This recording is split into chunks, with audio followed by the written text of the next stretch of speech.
Bonjour à tous et merci de nous retrouver pour cette nouvelle édition de 24 heures Sénat.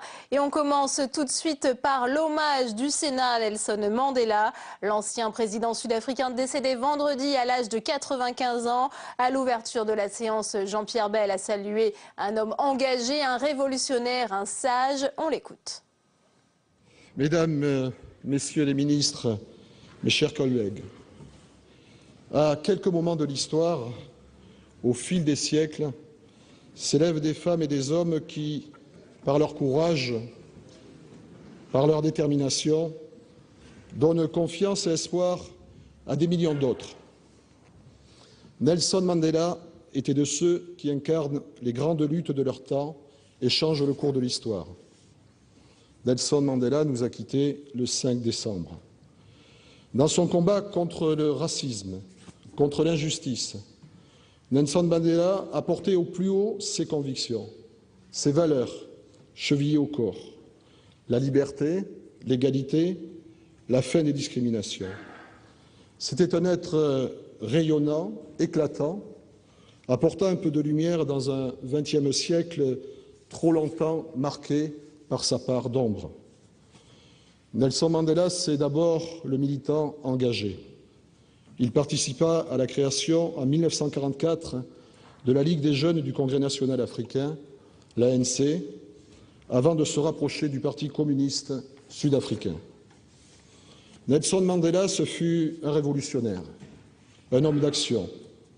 Dans ce pays où Gandhi séjourna plus de 20 ans et où il conduisit ses premiers combats politiques, il mena des actions de désobéissance civile contre des centaines de lois qui retiraient aux Noirs, aux Indiens et aux Métis leurs droits et libertés, contre ceux qu'il dénonça comme un système monolithique, diabolique dans le détail, inéluctable dans son objectif et écrasant dans son pouvoir.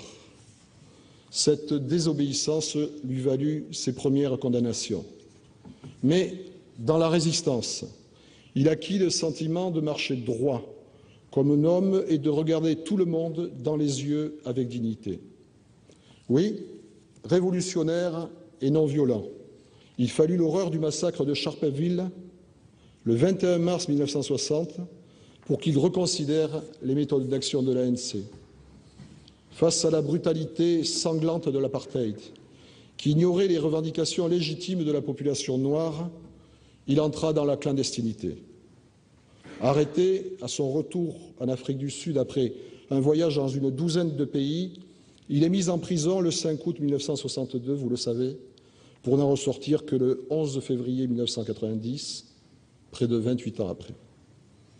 À 73 ans, cet homme enfin libre incarnait alors l'avenir du pays.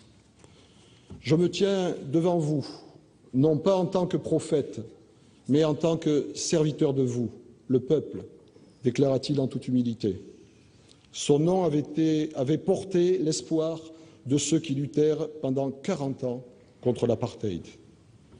Parvenu à faire tomber le système ségrégationniste qui avait voulu le briser, Mandela fut un sage. Sa force, sa grandeur d'âme lui venaient aussi de la culture Xhosa, découverte au cours de son adolescence dans la tribu Tembu. Il avait fait sienne l'Ubuntu, cette philosophie de fraternité, fondée sur l'appartenance de chacun à un ensemble plus vaste, à une humanité qui oblige au respect, à la compréhension d'autrui. Loin de tout esprit de revanche, Nelson Mandela conduisait son pays sur le chemin de la réconciliation. Dans le symbole universel de toute lutte contre le racisme et contre l'oppression, ce héros au sourire si doux, pour reprendre les mots de Victor Hugo, donna à ses combats un visage. Prix Nobel de la paix, premier président démocratiquement élu de la République d'Afrique du Sud, c'est à Sharpeville qu'il choisit, en 1996, de parapher la nouvelle constitution de la nation arc-en-ciel. Mandela, Madiba, resta toute sa vie fidèle à la plaidoirie qu'il prononça lors du procès de Rivonia il y a un demi-siècle, vouant sa vie à la lutte pour le peuple africain, pour l'idéal d'une société démocratique et libre, dans laquelle tous vivraient ensemble, dans l'harmonie avec d'égales opportunités. Nelson Mandela savait qu'il ne suffit pas d'abolir certaines lois iniques pour faire disparaître les idées qui ont pu conduire à leur adoption.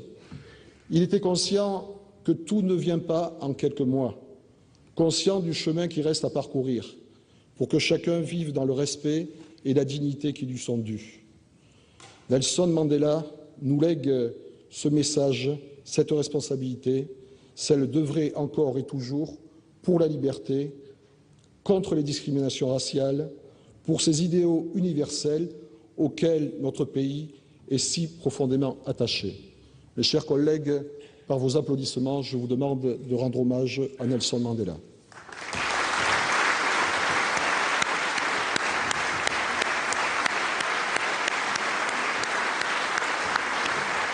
Merci.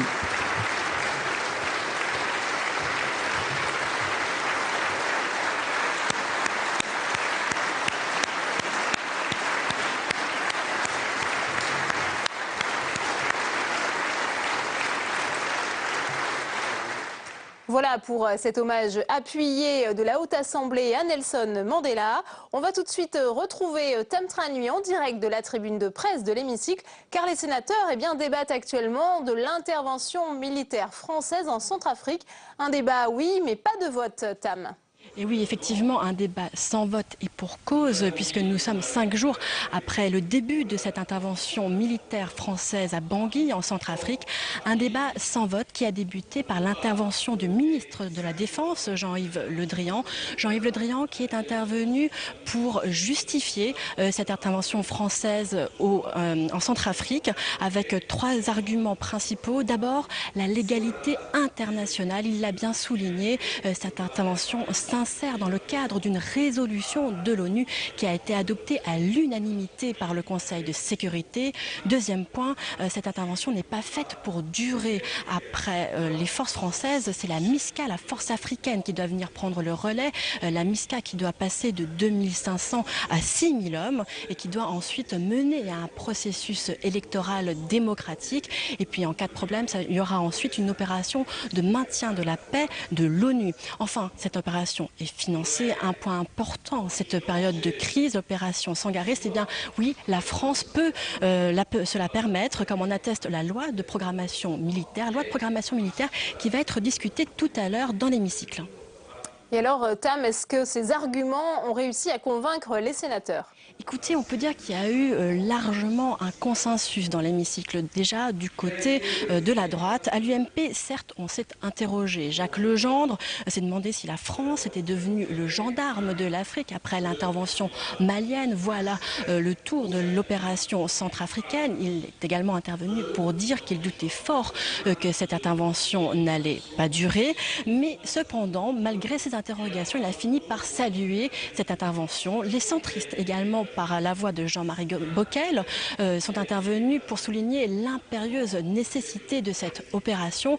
Et finalement, c'est du côté de la gauche que sont venues les véritables interrogations, notamment les communistes qui ont mis un véritable coup de pied dans la fourmilière. Les communistes qui estiment que cette opération n'est pas là seulement pour satisfaire le devoir de la France, mais pour satisfaire les intérêts économiques et stratégiques de la France qui cherche à reprendre la main sur les intérêts économiques et stratégiques de la région, et tout cela avec l'aval de l'Union européenne. Du côté des écologistes également, on s'est interrogé, on s'est demandé, mais pourquoi la France est-elle donc seule dans cette intervention, si cette intervention est si nécessaire? Interrogation qui a d'ailleurs été reprise par Jean-Louis Carrère, le président socialiste de la Commission des Affaires étrangères, qui lui aussi s'est demandé pourquoi la France était seule et pourquoi il y avait un silence assourdissant de tant de partenaires.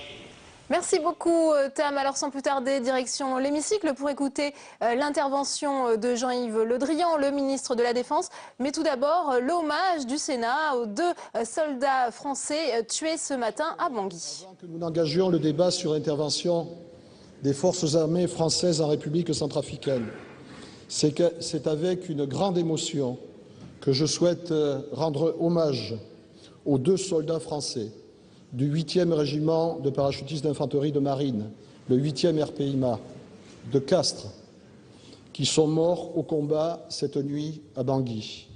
Le Sénat tout entier salue l'immense courage de ces deux hommes qui ont fait le sacrifice de leur vie pour défendre les valeurs universelles de liberté et de démocratie. Nous exprimons à leurs familles et à leurs proches nos condoléances les plus attristées. Nous nous associons à leur douleur, ainsi qu'à celle de leurs camarades de régiment. Nos pensées vont également, en cette heure, vers l'ensemble des militaires déployés en République centrafricaine pour établir la sécurité et protéger les populations. Mes chers collègues, je vous demande de bien vouloir observer une minute de silence pour honorer la mémoire des deux soldats morts au combat la nuit dernière.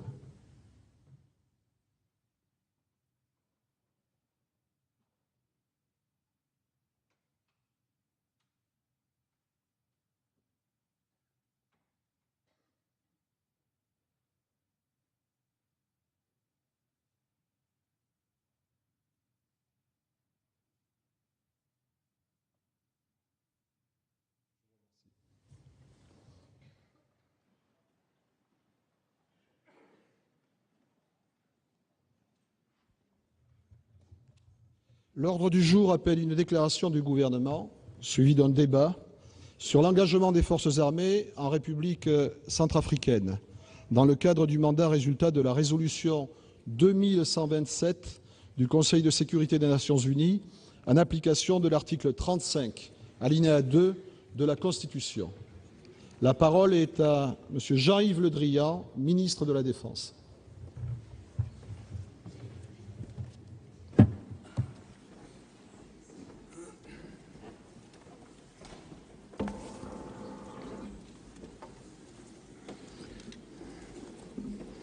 Monsieur le Président, Mesdames et Messieurs les sénateurs, jeudi dernier, le Président de la République s'est adressé à la Nation pour annoncer l'intervention des forces françaises en République centrafricaine. La décision d'engager nos forces armées est toujours une décision grave. Nous venons de rendre hommage aux deux soldats, Nicolas Wecker et Antoine Lequignot, du 8e régiment de parachutistes d'infanterie de marine de Castres, qui ont fait cette nuit le sacrifice de leur vie.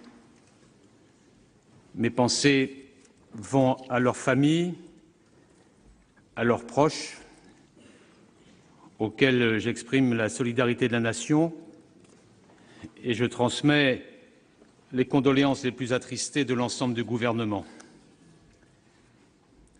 En République centrafricaine, nos hommes interviennent en appui à la mission internationale de soutien à ce pays, la MISCA, et sur la base d'un mandat du Conseil de sécurité des Nations unies. Cette intervention était urgente et nécessaire. Quelques heures auparavant, des miliciens armés massacrés encore dans les rues de Bangui, n'épargnant ni les femmes ni les enfants, munis de listes de victimes et faisant du porte-à-porte pour les traquer. Le danger d'une telle situation, le Président de la République l'avait dénoncé à la tribune de l'Assemblée générale des Nations unies en septembre dernier. Notre alarme était justifiée, le pays était bien au bord du gouffre. Depuis la prise de pouvoir par des rebelles de la Séléka le 24 mars 2013, les exactions, l'arbitraire, les pillages, le recrutement d'enfants soldats, les villages brûlés, les viols, les mutilations, les exécutions sommaires, voilà à quoi s'est résumée la vie quotidienne des populations civiles victimes de la faillite de l'État centrafricain. Plus inquiétant encore, les affrontements entre groupes ont pris récemment une tournure intercommunautaire et interconfessionnelle extrêmement dangereuse. Cette spirale de la haine aurait pu à tout moment déboucher sur un enchaînement d'exactions et de représailles entre chrétiens et musulmans. L'anarchie en République centrafricaine est aussi une menace pour une région déjà fragile, les Grands Lacs, les Soudans, ce pays enclavé entre le Cameroun, le Tchad, le Soudan du Sud, la République démocratique du Congo et le Congo-Brazzaville ne doit en aucun cas devenir un nouveau sanctuaire pour tous les trafics et pour tous les groupes terroristes. À cet égard, c'est aussi notre sécurité et celle de l'Europe qui sont en cause. À cette crise sécuritaire, cet effondrement sécuritaire, s'ajoute une tragédie humanitaire. Un habitant sur 10 a dû abandonner son foyer, 70 000 Centrafricains ont déjà quitté le pays et 2 300 000 personnes ont besoin d'une assistance en urgence. Face à ce drame, la France pouvait-elle ne rien faire?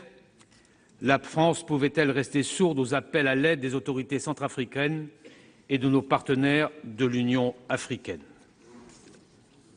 Mesdames et Messieurs les sénateurs, pour la France, l'inaction n'était pas une option. Attendre, c'était prendre le risque d'un désastre. Attendre, c'était nous exposer au risque d'une intervention ultérieure beaucoup plus coûteuse et beaucoup plus difficile. Cette décision fait suite aux efforts déployés depuis plusieurs mois en faveur d'une réponse collective à cette tragédie en plein cœur de l'Afrique. Il y a eu d'abord le message d'alarme du président de la République à l'Assemblée générale des Nations unies, je l'ai rappelé. Il y a eu ensuite l'encouragement aux pays de la région à renforcer les troupes qu'ils avaient commencé à déployer et à user de toute leur influence pour que les partis cessent les violences et reprennent le chemin de la transition politique. C'est la France qui a saisi le Conseil de sécurité, qui a obtenu que 2 résolutions soient votées à l'unanimité. À l'unanimité. La résolution 21-27, adoptée la semaine dernière, donne mandat à la force africaine de stabiliser la République centrafricaine et de protéger les civils. Elle nous permet d'appuyer cette force. C'est encore la France qui a su convaincre ses partenaires internationaux d'apporter leur soutien politique, logistique et financier à cet effort international de stabilisation. Le cadre de l'opération Sangaris est incontestable.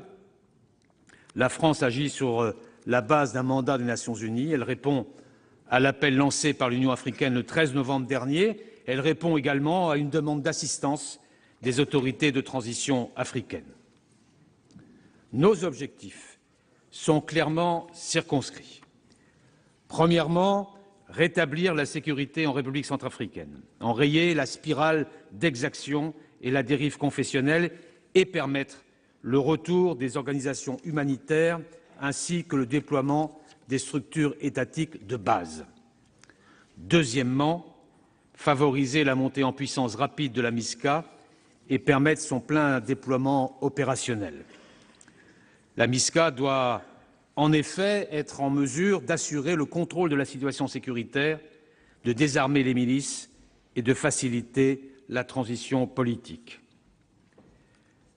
Le président de la République l'a dit, notre intervention sera rapide, elle n'a pas vocation à durer.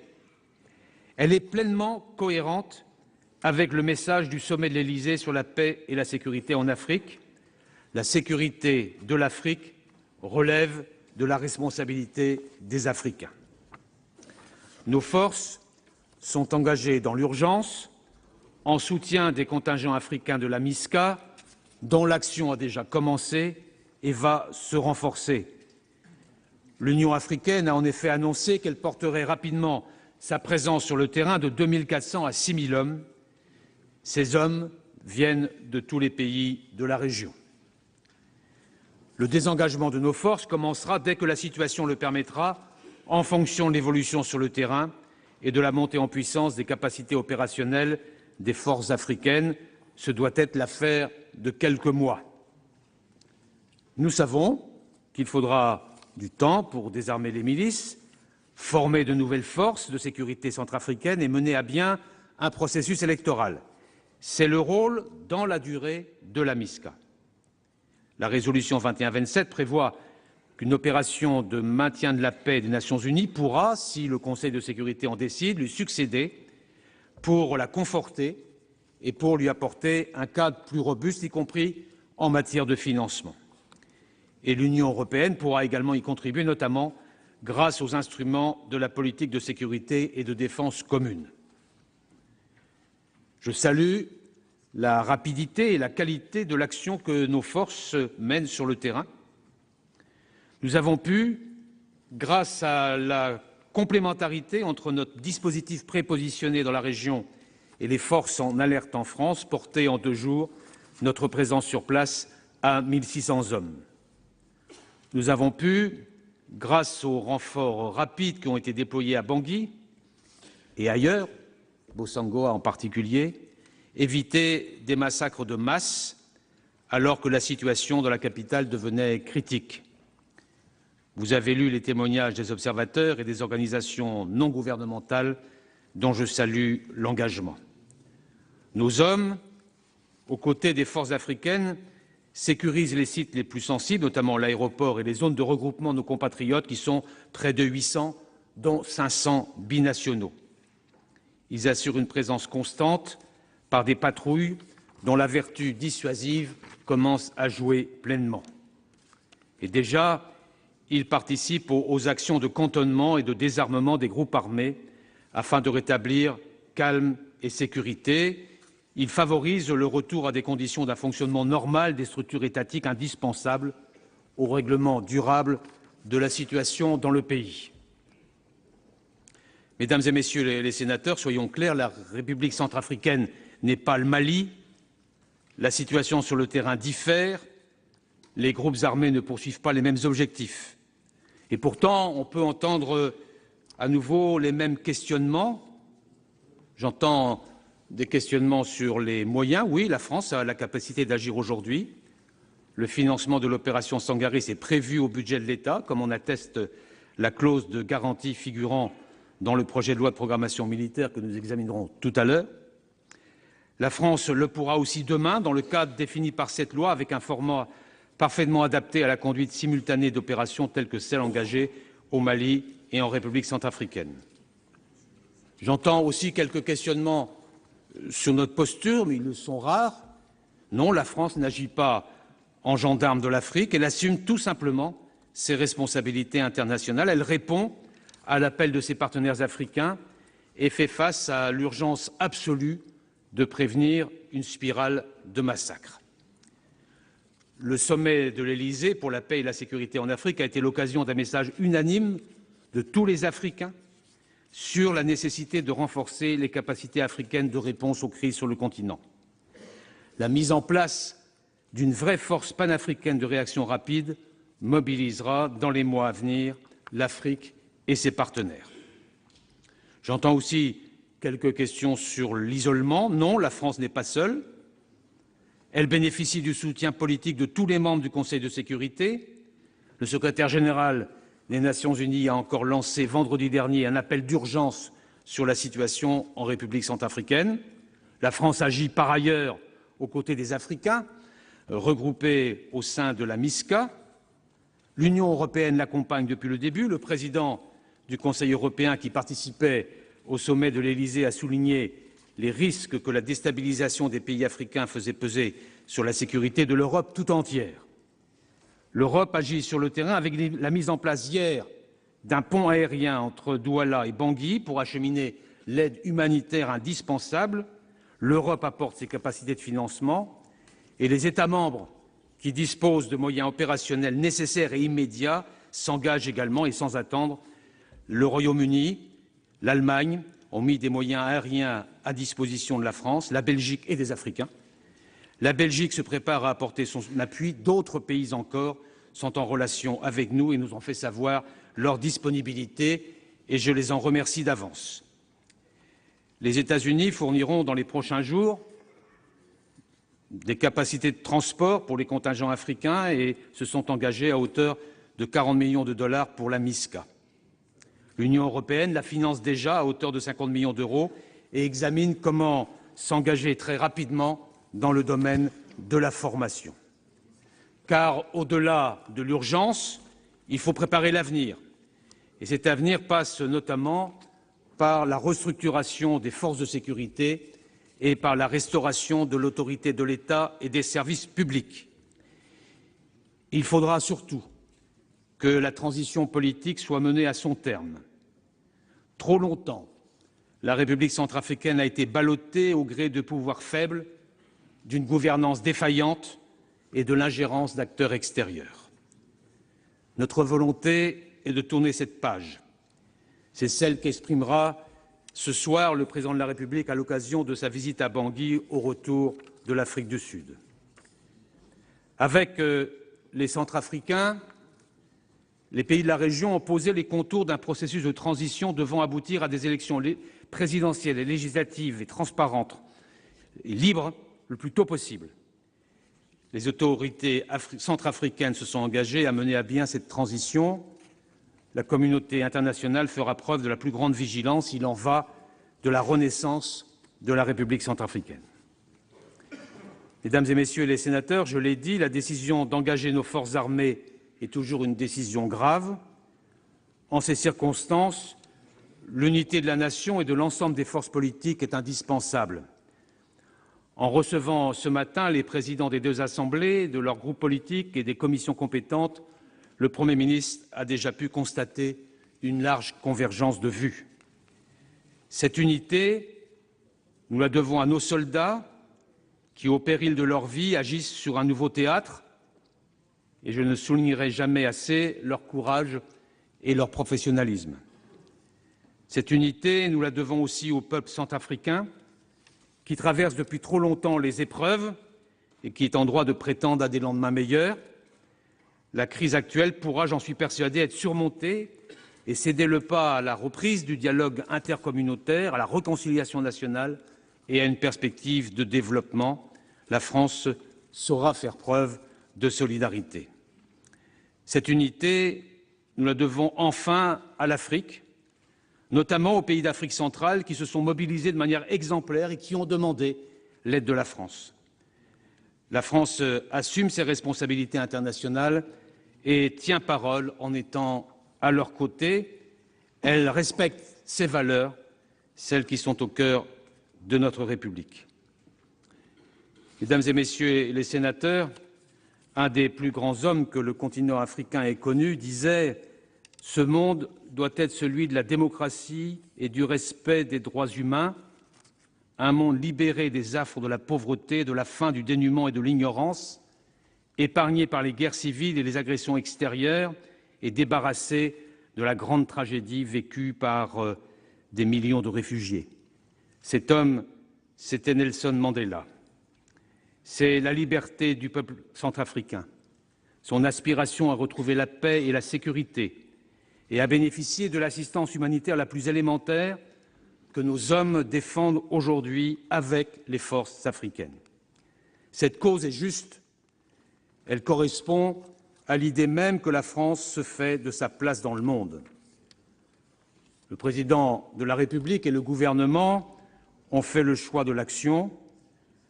À l'heure d'assumer à nouveau cette responsabilité, je sais que nous continuerons à nous rassembler pour que nos soldats soient plus forts et que les objectifs de la France soient pleinement atteints. Je vous remercie de votre attention.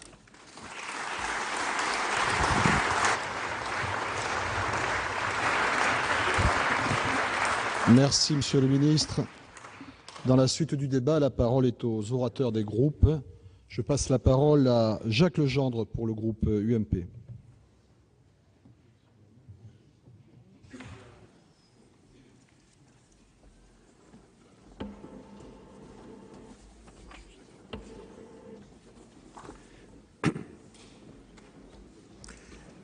Monsieur le Président, Monsieur le Ministre, mes chers collègues, pour la deuxième fois cette année, le Président de la République engage les troupes françaises dans une opération extérieure. Je tiens tout d'abord, au nom du groupe UMP, à adresser à nos soldats et à leurs familles un message de soutien. Sur tous les bancs du Sénat, nous sommes reconnaissants, j'en suis certain, à nos soldats pour leur professionnalisme et leur courage. et l'annonce de la mort de 2 d'entre eux aujourd'hui en opération nous touche profondément. Nos soldats sont la fierté de notre pays. Quand ils concrétisent ainsi l'action de notre diplomatie, qui n'a pas ménagé sa peine au Conseil de sécurité des Nations Unies pour faire adopter la résolution 2127, malgré les atermoiements et hésitations de certains de nos partenaires. Mais pourquoi, après le Mali, intervenir une nouvelle fois, et cette fois-ci en Centrafrique? Serions-nous devenus les gendarmes de l'Afrique? Nous n'avons pas vocation à jouer ce rôle. Nous ne devons pas revendiquer ce rôle, car les États africains, évidemment, sont indépendants depuis maintenant des décennies. Mais s'agissant du Mali et puis du Centrafrique, il s'agit de territoires auxquels nous unissent encore des liens affectifs et culturels puissants et qui, si nous n'étions pas intervenus, risquaient rapidement de sombrer dans le chaos. Je connais bien le Centrafrique. C'est un pays où j'ai été coopérant, en qualité de volontaire du service national jadis. J'ai enseigné le français dans un collège de brousse. Ce pays de 600 000 km², un peu plus grand que la France, peuplé à l'époque d'1,5 million d'habitants, ils sont maintenant 4,5 millions. On le connaissait jadis sous le nom d'Ubangui-Chari. Il fut le 2e territoire africain à rejoindre la France libre en 1940. N'oublions pas l'aide que ces soldats nous ont apportée au moment le plus sombre de notre histoire. Ce pays a été conduit à l'indépendance par un homme remarquable, l'abbé Barthélemy Boganda. Il avait une vision. Il rêvait de construire les États-Unis d'Afrique latine. Il avait constitué une formation dénommée Mouvement d'évolution sociale de l'Afrique noire. Il voulait conduire l'Afrique centrale vers la modernité, dans la coopération avec la France. Il avait donné à son pays cette belle devise en langue locale, le sango, zo kwezo, c'est-à-dire un homme est un homme. Mais il est mort très vite, victime d'un accident d'avion, à l'aube de l'indépendance, et son pays a connu une spirale de coups d'État et de désordre qui le mène aujourd'hui au bord de l'effondrement. Quand j'ai connu Bangui, mes chers collègues, on l'appelait Bangui la coquette. Et c'était une belle petite ville. On la surnomme maintenant, et depuis des années, hélas, Bangui la roquette. Avions-nous le droit, la possibilité de ne rien faire? Pouvions-nous laisser massacrer la population de Bangui, à quelques kilomètres d'une force française stationnée sur l'aéroport de cette capitale? Comment pourrions-nous justifier devant notre conscience et devant l'opinion internationale le choix de ne rien faire, le jour même où nous pleurons tous unanimement la disparition de Nelson Mandela, qui a su lui aussi, comme Barthélemy Boganda, conduire son peuple à l'indépendance en voulant dépasser les différences de couleur et d'ethnie? Ce n'était pas possible. Il nous fallait agir. Il faut simplement regretter que nous soyons les seuls, une fois de plus, à avoir la capacité et la volonté d'agir actuellement dans cette partie de l'Afrique. C'est d'abord au continent africain qu'il appartient de régler les problèmes qui se déroulent sur son sol. L'aide à l'Afrique ne relève pas seulement de la France. Nous devrions obtenir de nos amis européens autre chose qu'un soutien tout de même timide, Monsieur le ministre, même s'il comporte aussi quelques facilités de transport. La Grande-Bretagne, la Belgique, le Portugal et même l'Allemagne, l'Italie et l'Espagne ont été aussi présents sur le continent africain. L'Europe et l'Afrique ont un avenir beaucoup plus étroitement liés que beaucoup de personnes ne le pensent. L'Europe saura-t-elle définir une politique africaine ambitieuse, respectueuse de l'Union africaine en construction et tournée vers un véritable développement qui seul peut empêcher le renouvellement des crises? Il faut dire aussi aux Français qui s'interrogent sur notre engagement en Centrafrique que cette décision est tout à fait conforme aux intérêts de la France. Nous avons empêché au Mali l'instauration d'une dictature religieuse, obscurantiste et brutale. Pouvions-nous laisser s'installer au cœur de l'Afrique un espace de non-droit, accueillant sur son sol tous les trafiquants de drogue, d'ivoire, d'armes et tous les fanatiques qui auraient pu y trouver refuge, coupeurs de route venus du Darfour ou des confins du Tchad et du Soudan, du nord comme du sud, métastase de Boko Haram, cette rébellion sanguinaire qui désole le Nigeria, menace maintenant le Cameroun et enlève nos ressortissants. Armée de résistance du Seigneur, la LRA, sortie de l'Ouganda et qui a déjà brûlé tant de villages centrafricains. Le Centrafrique que j'ai connu et aimé n'était pas déchiré par les haines religieuses. Les Pygmées, les Bayas de l'Ouest centrafricain, animistes ou chrétiens, et les Peuls Bororo de la région de Bouar, où nos troupes ont été acclamées samedi, coexistaient sans heurts. C'est l'irruption d'éléments violents, armés, venus d'ailleurs, qui a changé la situation.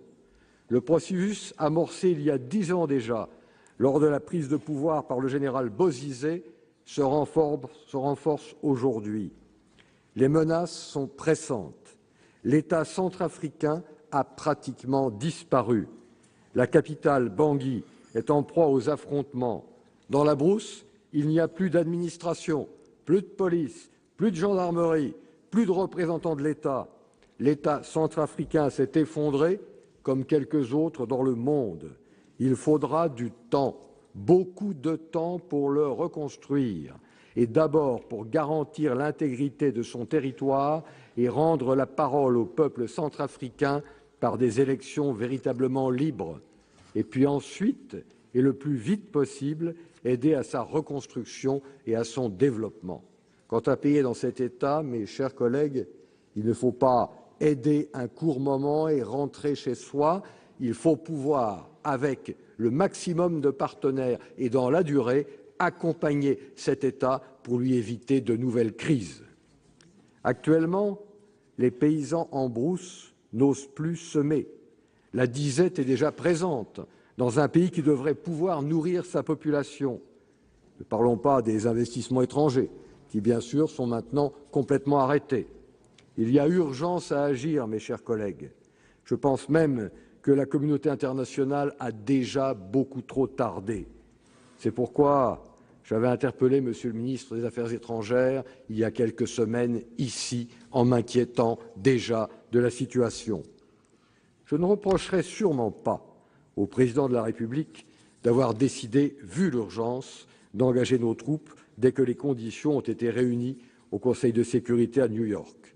Je me réjouis simplement qu'un débat sur cet engagement soit maintenant organisé, comme l'a voulu la révision constitutionnelle proposée par Nicolas Sarkozy en 2008 et qui, en modifiant l'article 35 de la Constitution, a renforcé le rôle du Parlement, tout en laissant au chef de l'État la possibilité de réagir vite face aux massacres et aux tragédies. C'est une chance pour notre diplomatie que de n'être pas tributaire a priori de tractations partisanes.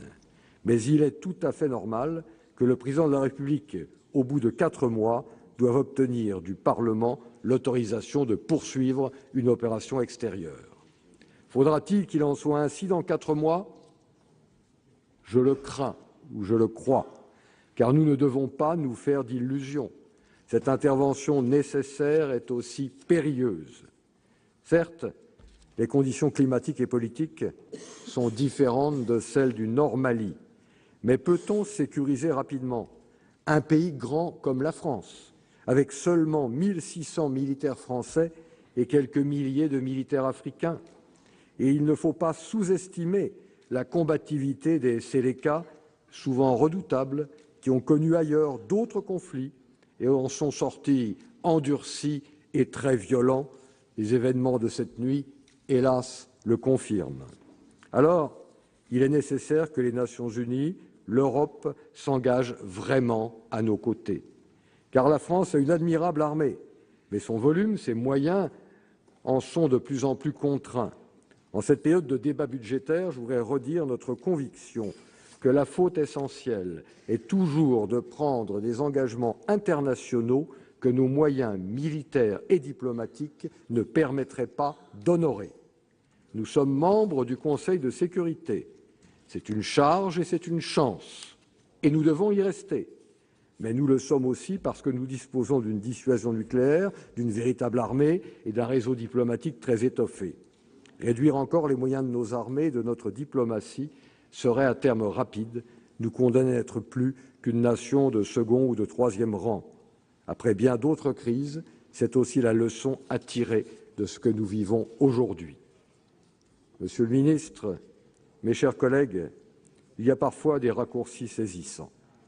Alors que vient de s'achever un nouveau sommet France-Afrique, nous voici tout à la fois engagés une fois de plus sur ce continent au secours d'une population menacée et plongés aussi dans la peine universelle ressentie à l'annonce de la mort de Nelson Mandela. On le voit bien, la France et l'Afrique ont tissé de tels liens que tout naturellement, ce qui se passe en Afrique, et en particulier en Afrique francophone, prend chez nous une singulière résonance, comme il est vrai aussi que l'Afrique, qui ne regarde plus seulement vers les anciennes puissances coloniales, n'est néanmoins jamais indifférente à ce qui nous concerne et continue à attendre beaucoup et peut-être trop de nous.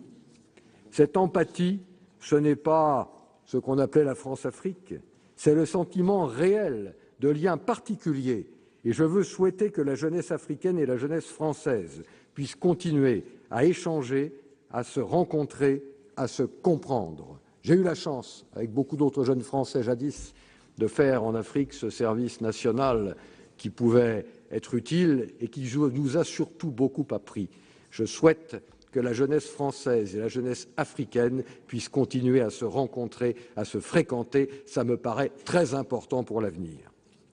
Monsieur le ministre, mes chers collègues, une fois de plus aujourd'hui, la France, dans l'urgence, s'engage par fidélité à ses valeurs. Mais cet engagement ne nous dispense pas d'aider d'abord ceux que nous avons rendus indépendants de nous à acquérir progressivement les moyens réels de cette indépendance. Un homme politique centrafricain, M. Ngou Pandé, avait écrit un livre intitulé « L'Afrique sans la France ».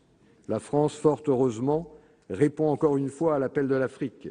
L'Afrique n'est pas sans la France, mais ce qu'il faut vouloir, c'est bâtir une vraie solidarité entre la France, l'Europe et l'Afrique pour notre bien commun. Je vous remercie.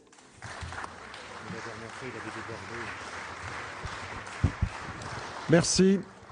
La parole est à Jean-Marie Bockel pour le groupe UDI-UC.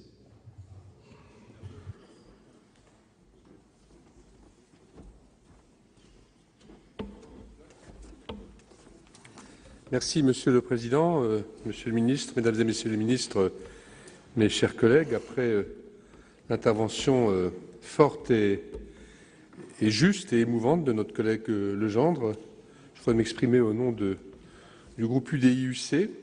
L'intervention des forces armées françaises en RCA en appui de la mission internationale de soutien à la Centrafrique sous conduite africaine, la MISCA, vient répondre en effet à une situation de danger extrême pour les populations civiles, alors que les violences interethniques et interreligieuses menacent de plonger un peu plus le pays dans le chaos.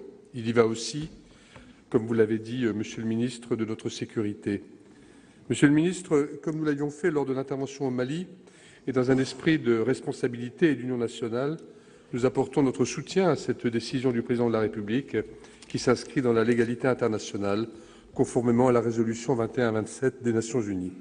Permettez-moi à mon tour de saluer la mémoire de nos 2 soldats décédés cette nuit, engagés dans l'opération Sangaris, qui sont tombés hier au combat, et y associer aussi ceux qui ont fait le sacrifice suprême au Mali lors de cette intervention qui se poursuit également.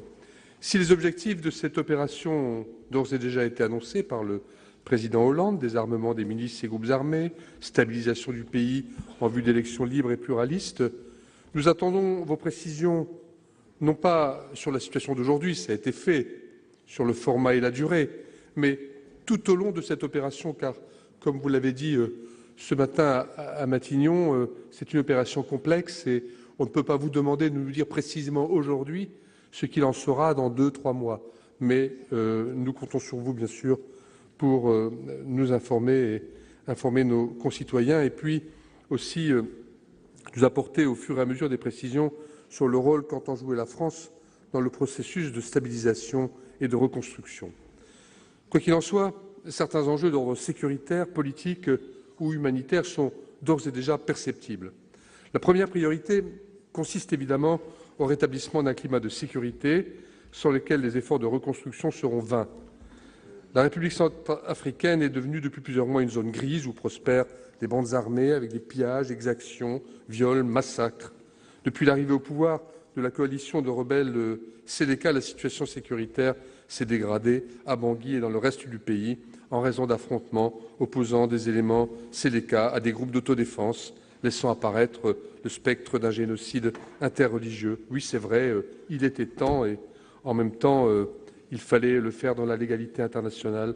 Vous l'avez dit, c'est donc le moment. Le renforcement du dispositif militaire français ne saurait néanmoins remplacer l'indispensable et nécessaire montée en puissance de la force africaine. Il en va de la responsabilité partagée des Africains face aux défis sécuritaires de la région. Cette africanisation passe bien sûr par le renforcement de la MISCA, qui mobilise à ce jour environ 2500 soldats sous la bannière de l'Union africaine avec l'appui de la communauté économique des États d'Afrique centrale. À l'issue du récent sommet de l'Élysée sur la paix et la sécurité, l'Union africaine a décidé de porter cette force en Centrafrique à 6 000 hommes contre 3 600 initialement prévus. C'est bien. Des incertitudes persistent cependant sur sa capacité à se déployer cette force rapidement et efficacement quand on voit par exemple les difficultés que rencontre la MINUSMA au Mali, dont les contingents sont souvent sous-entraînés, sous-équipés. Plus généralement, force est de constater que la mutualisation par les États membres de l'Union africaine de leurs moyens civils, militaires et policiers pour participer à la résolution des conflits à l'échelle régionale reste encore balbutiante, même si, on a pu le constater récemment à l'Union africaine, la volonté existe, mais il y a encore du chemin, du travail. Pourtant, la mise en place d'une véritable architecture de sécurité africaine, disposant d'une force de réaction rapide, demeure plus que jamais une nécessité, comme d'ailleurs le soulignait le rapport que nous avons co-signé avec Jeannie Lorjou et d'autres collègues au nom de notre commission des Affaires étrangères et de la Défense, Monsieur le Président Carrère. La constitution d'une telle force africaine continue de faire face à des problèmes d'interopérabilité et de financement, outre le manque de volonté politique de certains États. C'est bien d'ailleurs que la France se soit engagée ce week-end à former 20 000 soldats africains par an pour cette force dont l'objectif est d'être opérationnelle dès 2015. L'Europe devrait également prendre sa part à cet effort de soutien aux forces africaines, car nos deux continents sont liés et les enjeux de sécurité ne connaissent pas de frontières, à l'image du terrorisme. Or, si nous saluons la prompte réaction de notre pays en RCA, nous ne pouvons que déplorer, une fois de plus, l'absence totale de décision européenne.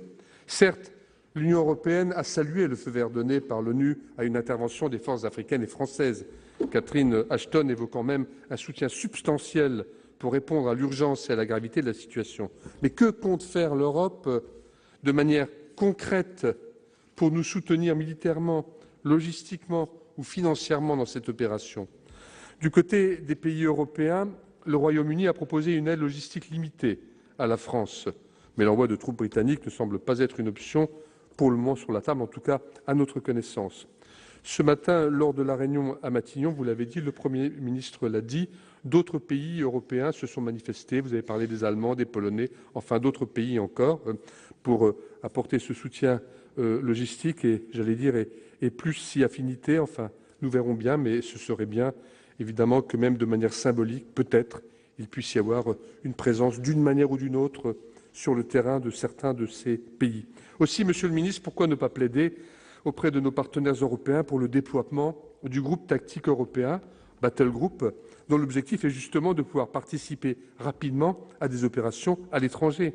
Créé en 2007, ce groupement n'a encore jamais été utilisé sur un théâtre d'opération. Pour le second semestre 2013, il comprend environ 1500 militaires de 5 pays, dont le Royaume-Uni qui le dirige. Ce déploiement permettrait, rêvons un peu, de mettre en pratique l'idée de défense européenne à quelques jours du Conseil européen consacré à cette question. Dans le même temps, le rétablissement de la sécurité en RCA doit permettre la mise en œuvre au plus vite d'un processus de transition politique auquel nous apportons tout notre soutien. J'avais salué il y a quelques semaines la signature à Bangui par le président de transition de la République centrafricaine, Michel Djotodia, le Premier ministre, Nicolas Ntiangai, qui je crois est en France en ce moment, et le président du Conseil national de transition, d'un pacte républicain sous l'égide de la communauté de Sandé-Gidio, qui est souvent intervenue avec succès dans bien des conflits dramatiques sur la planète, et notamment le continent africain. Je pense au Mozambique, lorsque la guerre civile faisait rage dans ce pays. Ce pacte républicain, issu des pourparlers de paix des 6 et 7 septembre dernier, exclut la violence comme moyen d'accéder au pouvoir et réaffirme la nécessité de renforcer les institutions et de travailler durant l'actuelle phase de transition politique pour préparer le pays et ses structures à la démocratie. Il est désormais urgent que l'ensemble des acteurs mettent en œuvre ces principes directeurs dans une démarche inclusive et de réconciliation, à même d'apaiser les tensions encore vives entre les communautés ethniques et religieuses. Le groupe UDI-UC est particulièrement attaché au bon déroulement jusqu'à son terme du processus politique devant aboutir au début de l'année 2015, ou peut-être avant, vous nous le direz, à des élections libres et transparentes. Cette transition ne pourra s'opérer sans le désarmement, la démobilisation et la réintégration de tous les groupes armés présents en RCA. Enfin, et pour conclure, il est urgent d'apporter une réponse immédiate à la grave crise humanitaire que traverse la RCA. L'accès à l'aide humanitaire reste en effet très limité en raison du climat d'insécurité et les besoins sont énormes dans le pays. Ne l'oublions pas non plus, alors que effectivement les opérations militaires sont en cours, le chaos que connaît ce pays depuis décembre 2012 a provoqué la fuite de plus de 60 000 Centrafricains vers d'autres pays. Plus de 415 000 ont été déplacés dans leur propre pays. Et selon la secrétaire générale adjointe de l'ONU aux affaires humanitaires, la moitié de la population a besoin d'aide humanitaire dans ce pays et 1,3 million d'habitants de ce pays a besoin d'une aide alimentaire d'urgence. L'Union européenne a déjà débloqué une aide humanitaire de 20 millions d'euros depuis le début de l'année. On parle à présent de 50 millions d'euros supplémentaires. Si le déploiement des forces françaises et africaines devait faciliter l'acheminement de l'aide, beaucoup reste à faire. Nous appelons à la tenue d'une conférence de bailleurs de fonds pour répondre à cette situation d'urgence. Je crois que c'est d'ailleurs envisagé et ainsi enclencher un processus de reconstruction indispensable, car sans développement, il n'y aura pas de sécurité durable ici comme ailleurs. Hier au Mali, en Côte d'Ivoire ou en Libye, aujourd'hui en RCA, la France démontre, même si ces opérations sont très différentes, qu'elle est en mesure d'intervenir rapidement lors d'une crise grave à travers une capacité de projection et des forces prépositionnées. Alors que les zones d'instabilité persistent en Afrique, notamment dans la zone sahélienne, avec un risque de déstabilisation régionale, la solution ne peut néanmoins venir uniquement de l'usage des forces françaises, dont les moyens se contractent du fait de la contrainte budgétaire. La mobilisation de nos partenaires européens, de l'ensemble de la communauté internationale est essentielle, mais c'est surtout l'émergence d'une véritable architecture de sécurité africaine, dotée d'une capacité d'intervention robuste, sous l'égide de l'Union africaine et des organisations subrégionales, qui permettra d'assurer à long terme la sécurité et la stabilité du continent. C'est bien là notre intérêt mutuel de part et d'autre de la Méditerranée. Dans cette attente, Monsieur le Ministre, le groupe UDI-UC vous apporte son soutien dans cette décision d'engager nos forces armées en Centrafrique, marque également sa solidarité à nos soldats qui servent courageusement sous nos couleurs, que ce soit en Centrafrique, au Mali ou sur les différents théâtres extérieurs. L'Afrique est notre avenir, cette Afrique convoitée, diverse, c'est aussi un peu le message de Nelson Mandela. Eh bien, cette Afrique, nous devons aujourd'hui la considérer d'égal à égal, c'est également notre avenir. Merci. La parole à Michel de Messine pour le groupe CRC.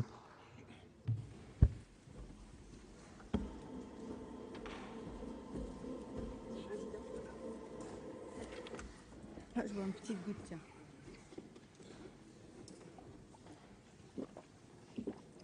Monsieur le Président, Monsieur le Ministre, mes chers collègues, la disparition de Nelson Mandela résonne douloureusement avec les tragiques événements de Centrafrique.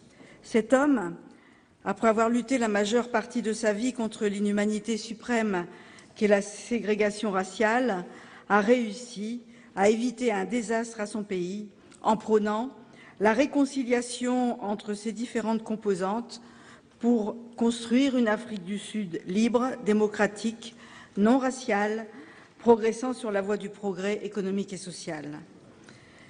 Nelson Mandela disparaît alors qu'un petit pays du continent est en proie à une extrême pauvreté et au sous-développement, source d'affrontements entre les populations. La Centrafrique sombre depuis plusieurs mois dans un chaos indescriptible de violences et de massacres et menace d'y entraîner toute une région.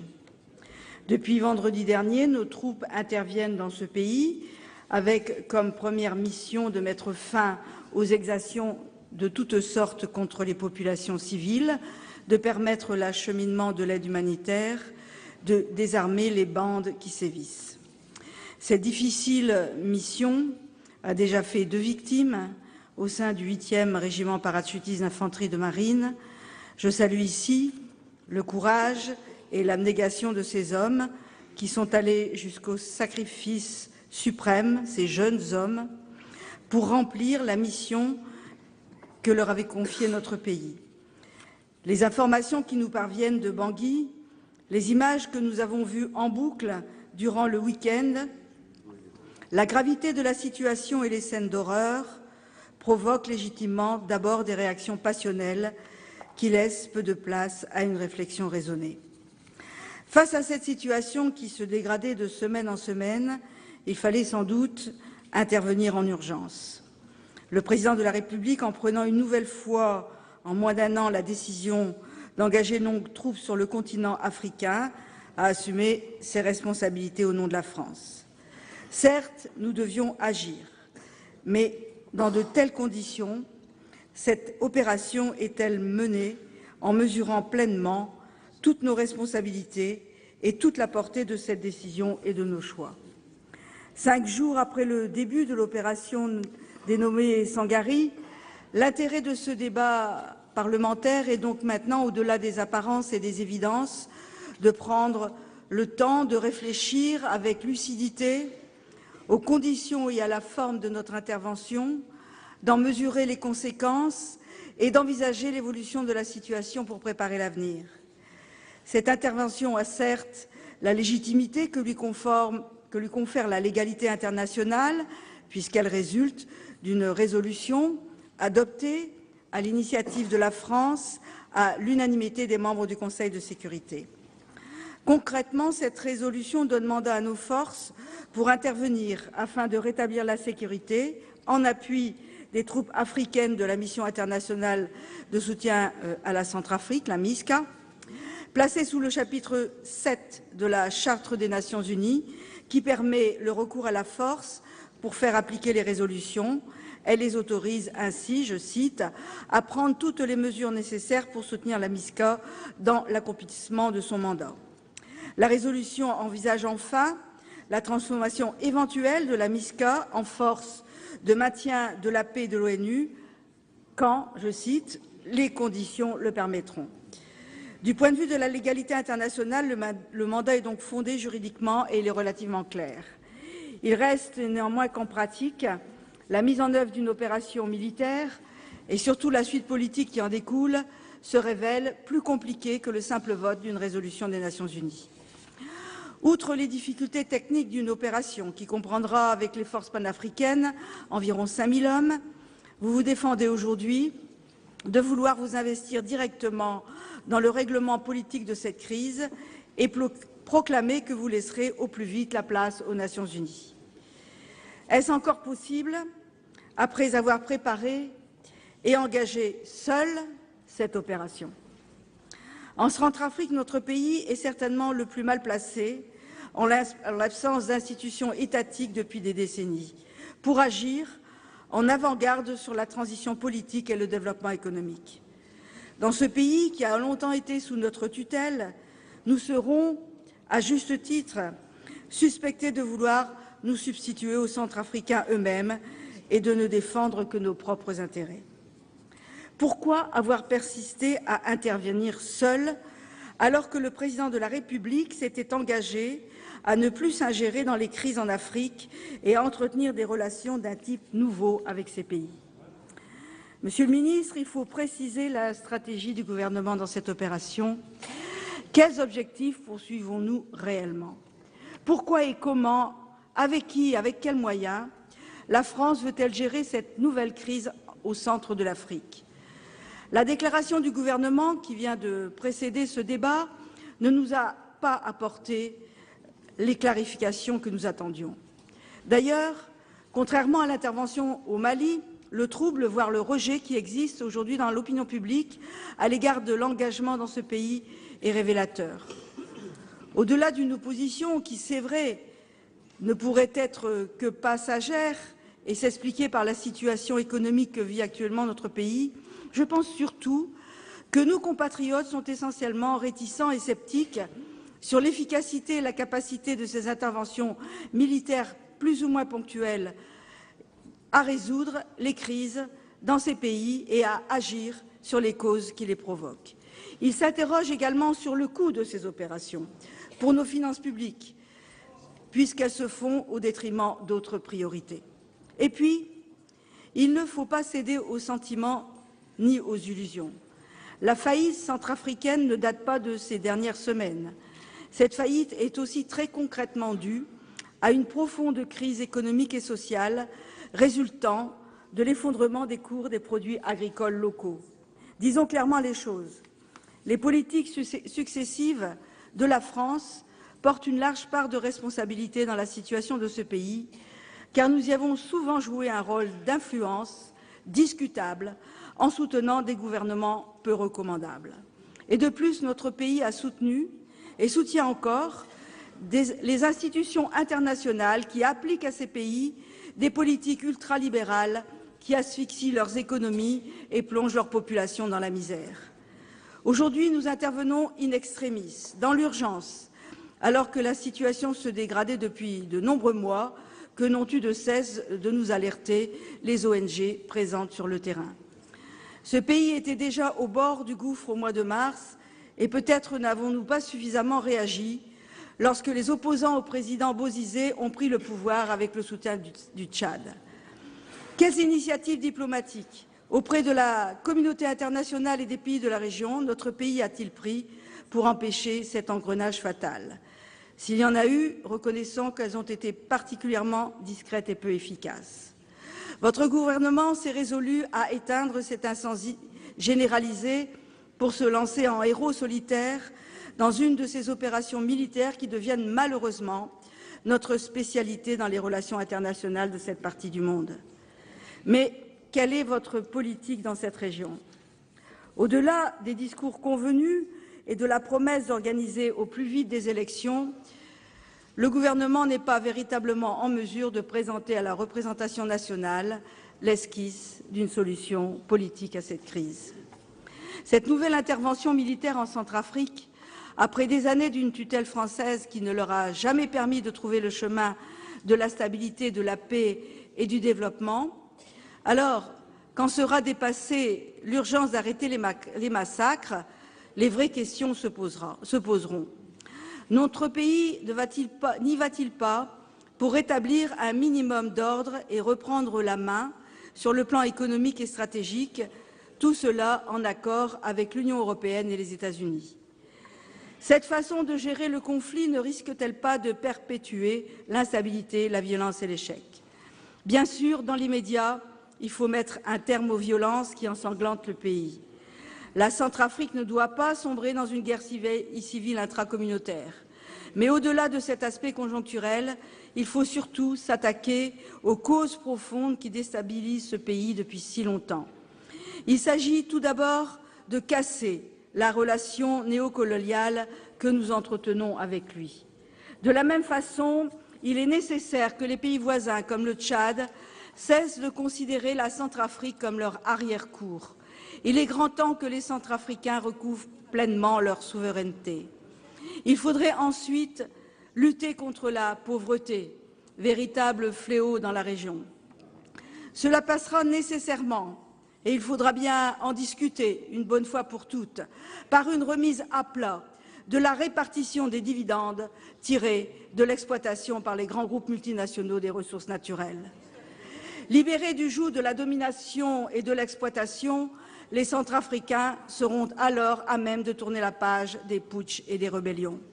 Le débat que nous avons cet après-midi met à nouveau fortement en évidence que dans ce type de crise internationale, il faut avoir une approche globale et qu'il faut traiter les causes et pas seulement les conséquences. Nous l'avions déjà dit avec d'autres ici même, il y a quelques mois lors du débat sur le Mali. Le gouvernement doit sans tarder procéder à une véritable refonte de l'ensemble de notre politique d'aide publique au développement qui redéfinisse ses objectifs, ses enjeux et ses moyens. À cet égard, les résultats de la conférence de Paris, qui pour l'essentiel se bornent à offrir aux Africains notre aide pour prendre en charge leur propre sécurité, n'est absolument pas à la hauteur des enjeux. Vous devriez, par des actes concrets, rompre avec la politique de vos prédécesseurs, qui donnait aux pays africains l'image d'une France dont le seul souci était de bénéficier de leurs ressources aux meilleures conditions. À l'inverse, il faut maintenant nouer de véritables partenariats équilibrés, de nouvelles relations économiques avec les États, entretenir des relations, débarrasser des arrière-pensées de simple préservation de nos intérêts économiques et stratégiques. Vous l'aurez compris, j'ai terminé, Monsieur le Président, notre groupe estime que cette intervention militaire ne s'inscrit pas du tout dans ce cadre. Nous le regrettons.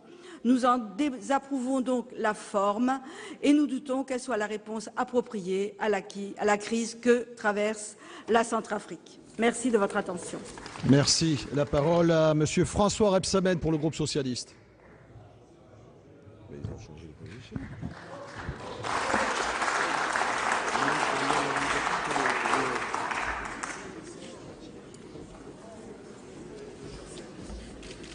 Monsieur le Président. Non. Merci.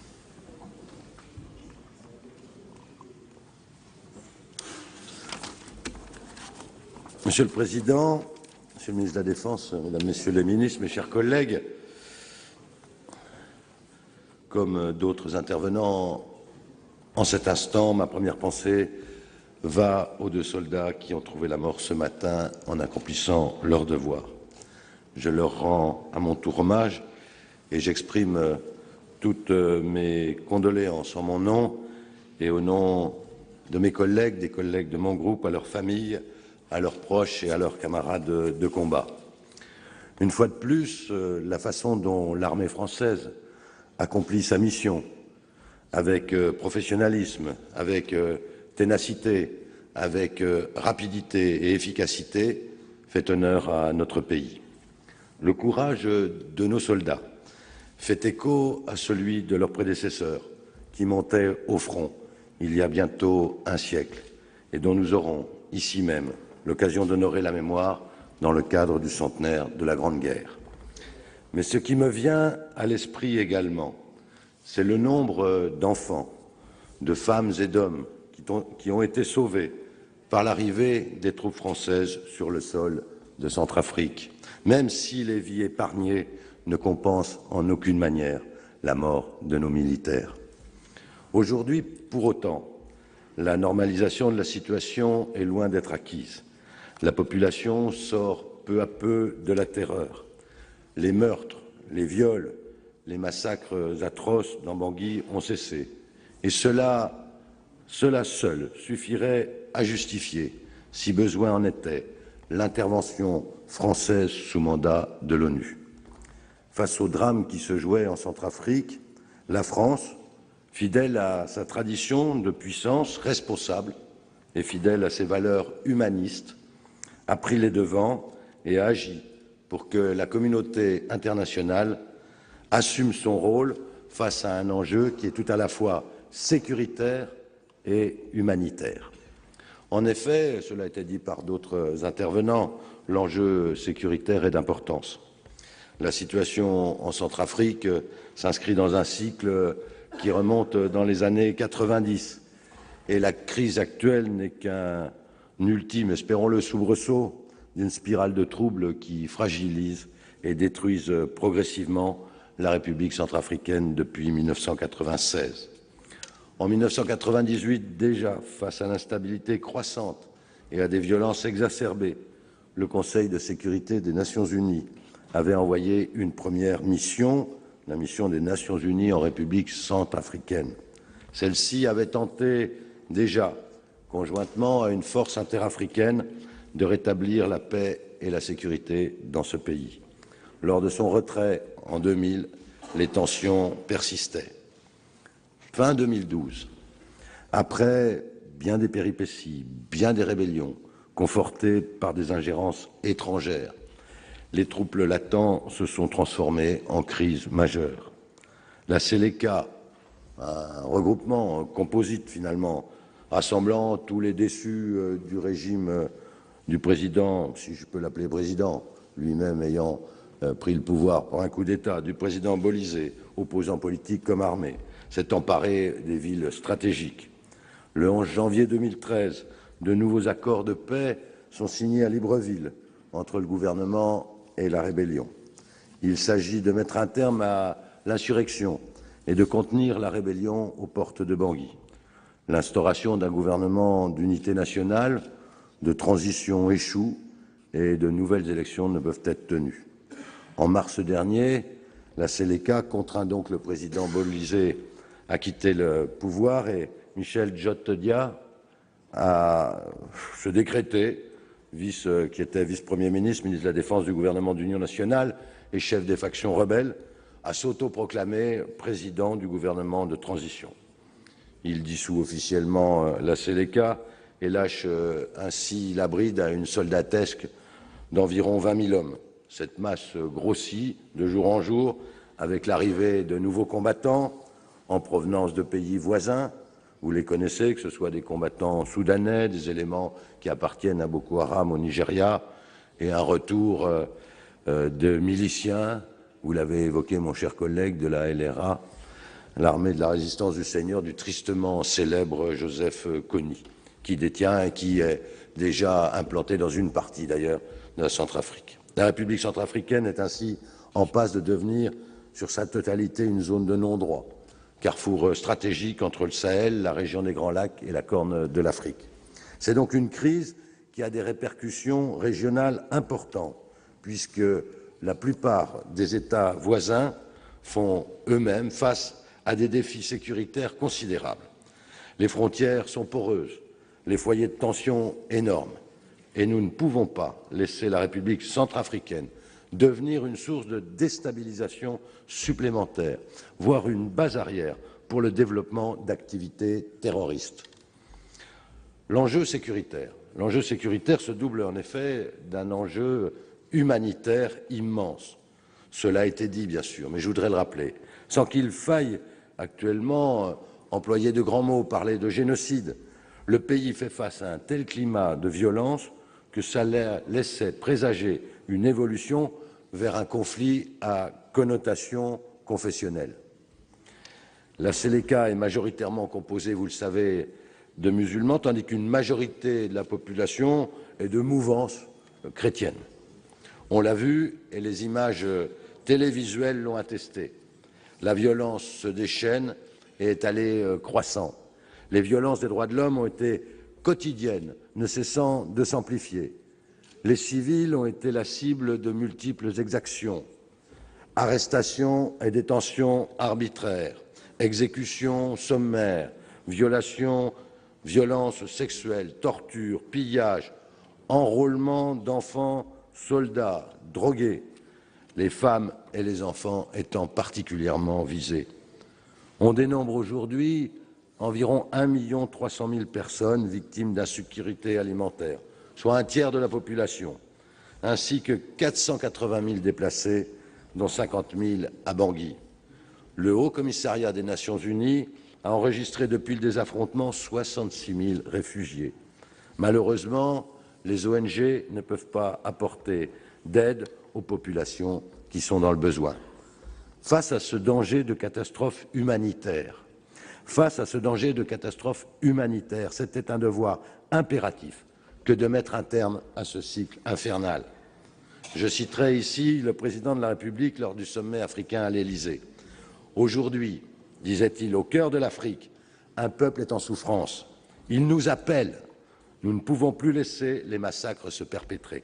Cet engagement n'est pas simplement sécuritaire, il doit être humanitaire, parce que c'est aussi notre devoir.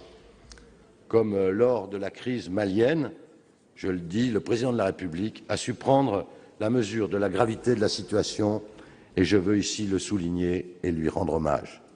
Dès le 24 septembre dernier, dans son discours à la 68e Assemblée générale des Nations unies, le président de la République avait lancé un cri d'alarme sur la situation en République centrafricaine. Il avait alors invité la communauté internationale à se mobiliser et à agir sous l'égide du Conseil de sécurité des Nations unies. Pendant de longs mois, la France a réitéré cette volonté et a travaillé à la résolution de la crise. Elle a fait adopter une première résolution par le Conseil de sécurité. D'ores et déjà, celle-ci définit le cadre politique de l'intervention actuelle, en autorisant la France à aider nos partenaires africains mobilisés sur le terrain depuis de nombreuses années. Elle autorise également notre pays à accompagner la montée en puissance d'une force internationale dont le mandat a été présentement fixé par la résolution 2127 votée il y a quelques jours. L'intervention Sangaris diffère de la situation de l'opération Serval qui a été menée au Mali. La situation de ce pays n'est pas celle que les troupes françaises ont trouvée au Mali en début d'année. La République centrafricaine est aujourd'hui, à n'en pas douter, un État failli. Les groupes rebelles s'affrontent et les exactions y sont systématiques. Les forces de sécurité ne disposent ni des moyens techniques, ni des ressources humaines suffisantes à l'exercice de leurs fonctions. Il s'agit donc, dans une situation de chaos, de poser les jalons d'une intervention internationale qui devra embrasser l'ensemble des défis qui s'imposent. L'action qui doit être menée et qui sera menée avec nos partenaires recouvre en effet 4 domaines. La sécurité, je l'ai dit, la dimension humanitaire, oui, nous le savons, la transition politique indispensable, et ensuite le développement économique. C'est donc à une mission multidimensionnelle que la France et la communauté internationale vont devoir s'atteler. Je le dis ici, la France n'est pas seule. Elle bénéficie du soutien de tous les membres du Conseil de sécurité des Nations unies. Et la France est aux côtés des Africains regroupés au sein de la MISCA. Sans cela, la sécurisation ne serait pas durable.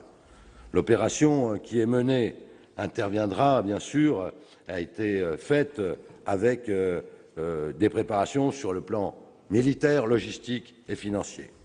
La crise centrafricaine sera d'ailleurs à l'ordre du jour du Conseil européen du 19 décembre, date à laquelle débutera la mission des Nations unies. L'Union européenne, cela a été rappelé, apporte certes un premier soutien financier. Elle a accordé des aides en 2013 à hauteur de 20 millions d'euros. La Commission européenne a débloqué la semaine dernière 50 millions d'euros, sans compter une aide matérielle. Mais à cet égard, je considère que les dépenses liées à des interventions extérieures de notre pays, au service de la paix, au service de la lutte contre le terrorisme et au secours des populations en danger, doivent être absolument sorties du calcul du déficit budgétaire de notre pays. La France ne peut agir au nom des autres nations, notamment européennes, en faveur de l'intérêt international et en être en même temps pénalisée. Le citoyen français ne le comprendrait pas et, je le dis, il aurait raison. Je souhaite donc, Monsieur le ministre, que vous agissiez avec le gouvernement dans ce sens au niveau européen dès le sommet de la semaine prochaine. Comme pour l'opération Serval, l'opération qui se déroule actuellement participe de notre volonté de consolider notre partenariat avec nos amis africains pour la paix et la sécurité sur le continent, qui ne peut être confortée et qui ne peut que conforter, il faut le rappeler ici, celle de l'Europe. Il est bien clair que l'ambition de la France n'est pas de rester durablement en Centrafrique, mais de faciliter et de soutenir la communauté internationale et nos partenaires africains dans leur action en matière de sécurité collective. La France, oui, je le pense, est fidèle à sa mission. Elle agit en soutien des Africains, conformément à la légalité internationale, et elle travaille pour la paix. Notre participation n'est donc que le premier jalon qui doit conduire nos partenaires africains à assumer leur propre sécurité. C'est d'ailleurs tout le sens des propositions qui ont été débattues lors du sommet de l'Élysée, avec la mise en place d'une force de réaction rapide africaine qui pourrait jouer un rôle semblable à celui tenu par la France au Mali et en République centrafricaine. Cette volonté a été unanimement saluée lors du sommet de l'Élysée par les chefs d'État de tout le continent africain et par le secrétaire général des Nations unies, Ban Ki-moon. Comme le disait le président de la République devant ses homologues, c'est la responsabilité des Africains de maîtriser aujourd'hui leur sécurité. Mais la France, dans sa mission, est prête à apporter son concours. Elle est prête à former, à équiper et à apporter du renseignement, bien sûr, aux armées africaines si nécessaire. À l'heure où la tentation du repli sur soi se généralise, la France et l'ensemble des formations quasiment unanimes, la France a dû dépasser et a su dépasser ses préoccupations nationales pour se porter au secours d'un peuple en souffrance. En cela, je le crois, notre pays se montre fidèle et digne de sa vocation de patrie des droits de l'homme. Mesdames, Messieurs, chers collègues, je vous invite tous collectivement à en être fiers. Merci.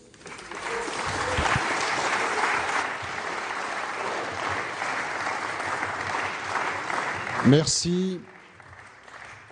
Merci. Je passe la parole à présent à Jean-Michel Baillet pour le groupe RDSE.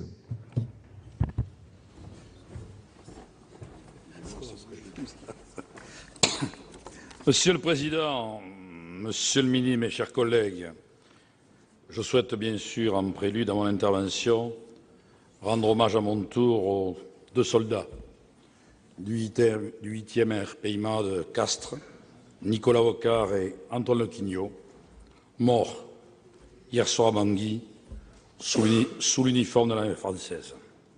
Et je salue leur courage et leur engagement. Mes chers collègues, le vote de la résolution 2127 à l'ONU, puis l'engagement de nos troupes en soutien de leurs homologues d'Afrique centrale sont intervenus alors que se tenait le sommet franco-africain de l'Élysée consacré à la paix et à la sécurité.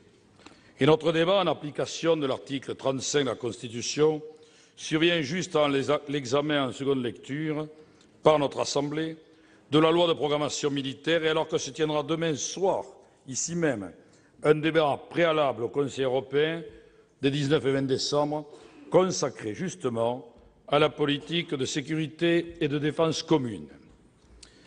Chers collègues, l'adoption à l'unanimité de cette résolution vient couronner, il faut le dire, un patient travail de notre diplomatie afin de convaincre les autres pays membres du Conseil de sécurité de la nécessité absolue d'accorder un mandat clair d'intervention sous chapitre 7 à la mission internationale de soutien à la République centrafricaine sous conduite africaine, la MISCA, et aux forces françaises. En effet, nous le savons, la situation au nord de l'Oubangui est passée, disons, d'inquiétante à critique, puis dramatique. D'aucuns ont d'ailleurs un peu rapidement ou par facilité rapproché le cas centrafricain du scénario malien.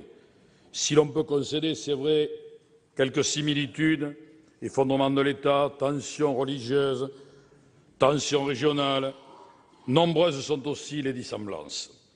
L'instabilité chronique, presque consubstantielle, de la République centrafricaine et la faiblesse, pour ne pas dire l'inexistence de l'État, sont avérées.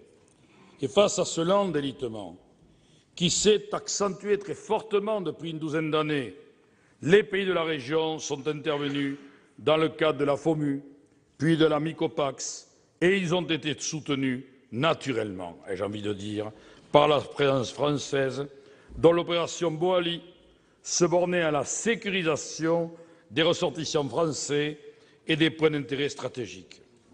Mais le coup de force, le coup d'État de la Séléka, le 24 mars dernier, a entraîné l'éclatement des accords de Libreville, l'exil du président Bozizé et la prise de pouvoir par les rebelles. Cet événement a bien sûr, comme à chaque fois en pareil cas, exacerbé les tensions régionales, les tensions confessionnelles, dans des proportions tragiques.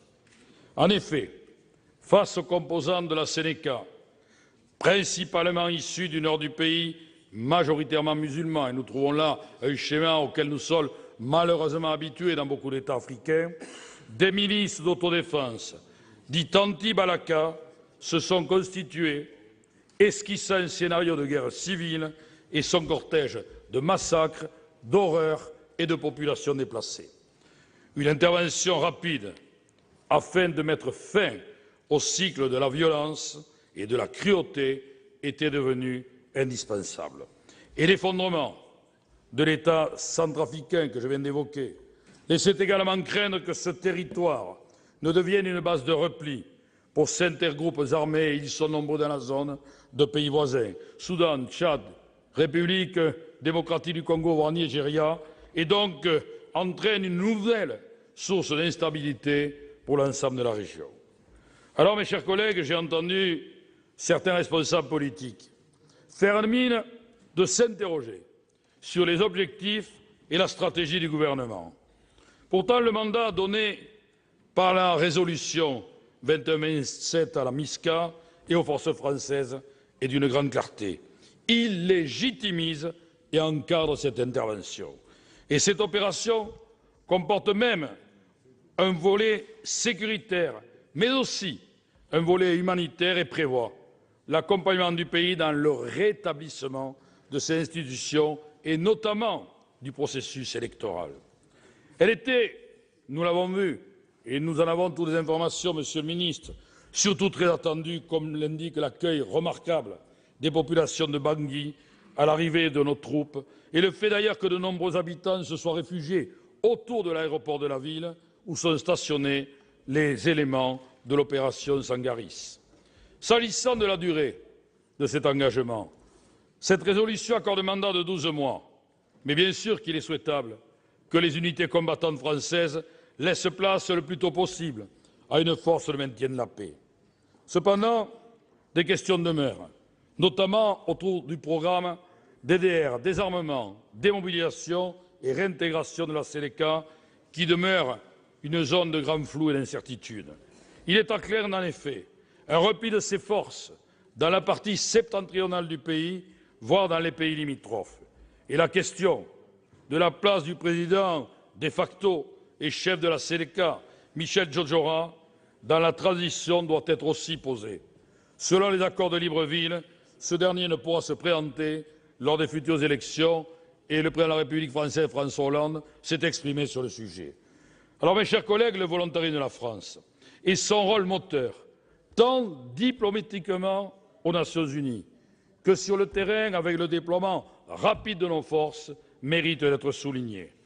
Les reconfigurations géopolitiques, notamment le repositionnement des États-Unis vers l'arc Asie-Pacifique, mettent notre pays en première ligne dans la résolution des crises africaines. En conséquence, comme le préconisait déjà le livre blanc, les priorités de la France ont été resserrées autour du Maghreb, de la Méditerranée orientale et de l'Afrique, notamment le Sahel. Nous ne pouvons donc que nous féliciter que le gouvernement ait réaffirmé, notamment dans la loi de programmation militaire, sa volonté de conserver ses bases prépositionnées à Djibouti, au Sénégal ou au Gabon, auxquelles s'ajoutent les bases stationnées en Outre-mer. Je rappelle que les fermetures étaient engagées par la précédente majorité, et c'est pour ça, Monsieur le Ministre, et vous avez bien fait de revenir là-dessus, ce maillage qui a permis le déploiement avec une rapidité remarquable et digne d'être souligné de nos forces à Bangui. Car, mes chers collègues, cette relation particulière de la France à l'Afrique se manifesta aussi lors du récent sommet de Paris qui a réuni chefs d'État et de gouvernement de l'ensemble du continent. La disparition de Nelson Mandela, alors que s'ouvrait ce sommet, est venue nous rappeler que les valeurs de dévouement et d'humilité de ce grand homme constituent un exemple pour les dirigeants d'Afrique et du monde. Et François Hollande l'a énoncé lors de son intervention, je le cite, « Sans sécurité, pas de développement, sans développement, pas de sécurité ». La doctrine du président de la République française en matière de politique africaine s'affine de jour en jour. Elle repose sur un règlement multilatéral des conflits avec les Nations unies, mais aussi sur l'implication des organisations régionales.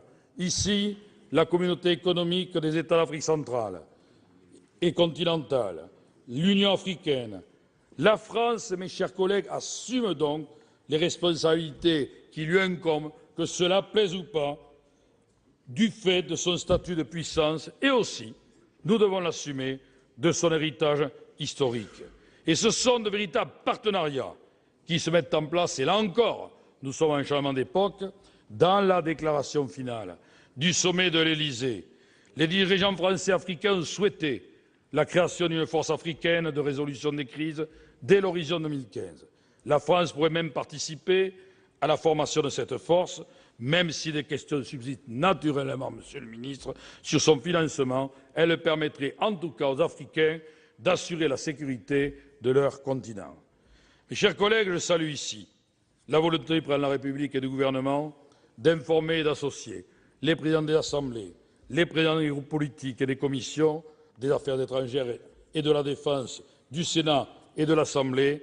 Et notre débat doit nous permettre également de lever les dernières interrogations nées de notre intervention en République centrafricaine. La première concerne nos capacités de projection. Dans le cadre de la loi de programmation militaire, les opérations de gestion de crise pourraient être menées sur 2 ou 3 théâtres d'intervention et compter, je crois, Monsieur le Ministre, 6 à 7 000 hommes. Le président de la République avait annoncé que 1600 militaires seraient mobilisés en République centrafricaine. Il s'ajoute aux 2800 présents au Mali. Nous nous approchons, c'est vrai, de la limite de nos capacités d'intervention, mais soulignons quand même que nos armées peuvent aussi compter sur les 15 000 hommes du format opération majeure de coercition en coalition ou sur les forces, mais également sur les forces prépositionnées. Une autre interrogation majeure, et elle a été levée à cette tribune, concerne l'Union européenne qui reste, comme d'habitude, serait-on tenté de dire, en retrait, même si la Commission européenne a annoncé la mise en place d'un pont aérien humanitaire entre Douala et Bangui. Le président de la République l'a déclaré, le prochain Conseil européen du 20 décembre sera le moment de parler de la création d'un fonds pour financer ce genre d'opération de résolution de crise. Monsieur le ministre, peut-être pourrez-vous nous le confirmer. Enfin se pose la question du processus de construction de la paix et de la reconstruction, on pourrait même dire de la construction, d'un État et d'institutions démocratiques en Centrafrique. Cela passera, comme au Mali, par une nécessaire, indispensable réconciliation. Alors, ce qui se joue aujourd'hui en République centrafricaine, ce n'est rien de moins, Monsieur le ministre, mes chers collègues, que la sécurité et l'avenir non seulement d'une région, mais également d'un continent. L'engagement de nos troupes et de la MISCA doit permettre aux Centrafricains de redevenir maîtres de leur destin. Et pour les raisons que j'ai exposées, cette intervention est conforme au droit international et conforme à notre Constitution. Elle est légitime, elle est nécessaire. Le président de la République a bien fait de la décider et bien naturellement, les sénateurs radicaux de gauche et l'ensemble du RDSE vous apportent un soutien franc et massif. Merci. Je passe la parole à notre collègue Calliope Angoeda pour le groupe écologiste.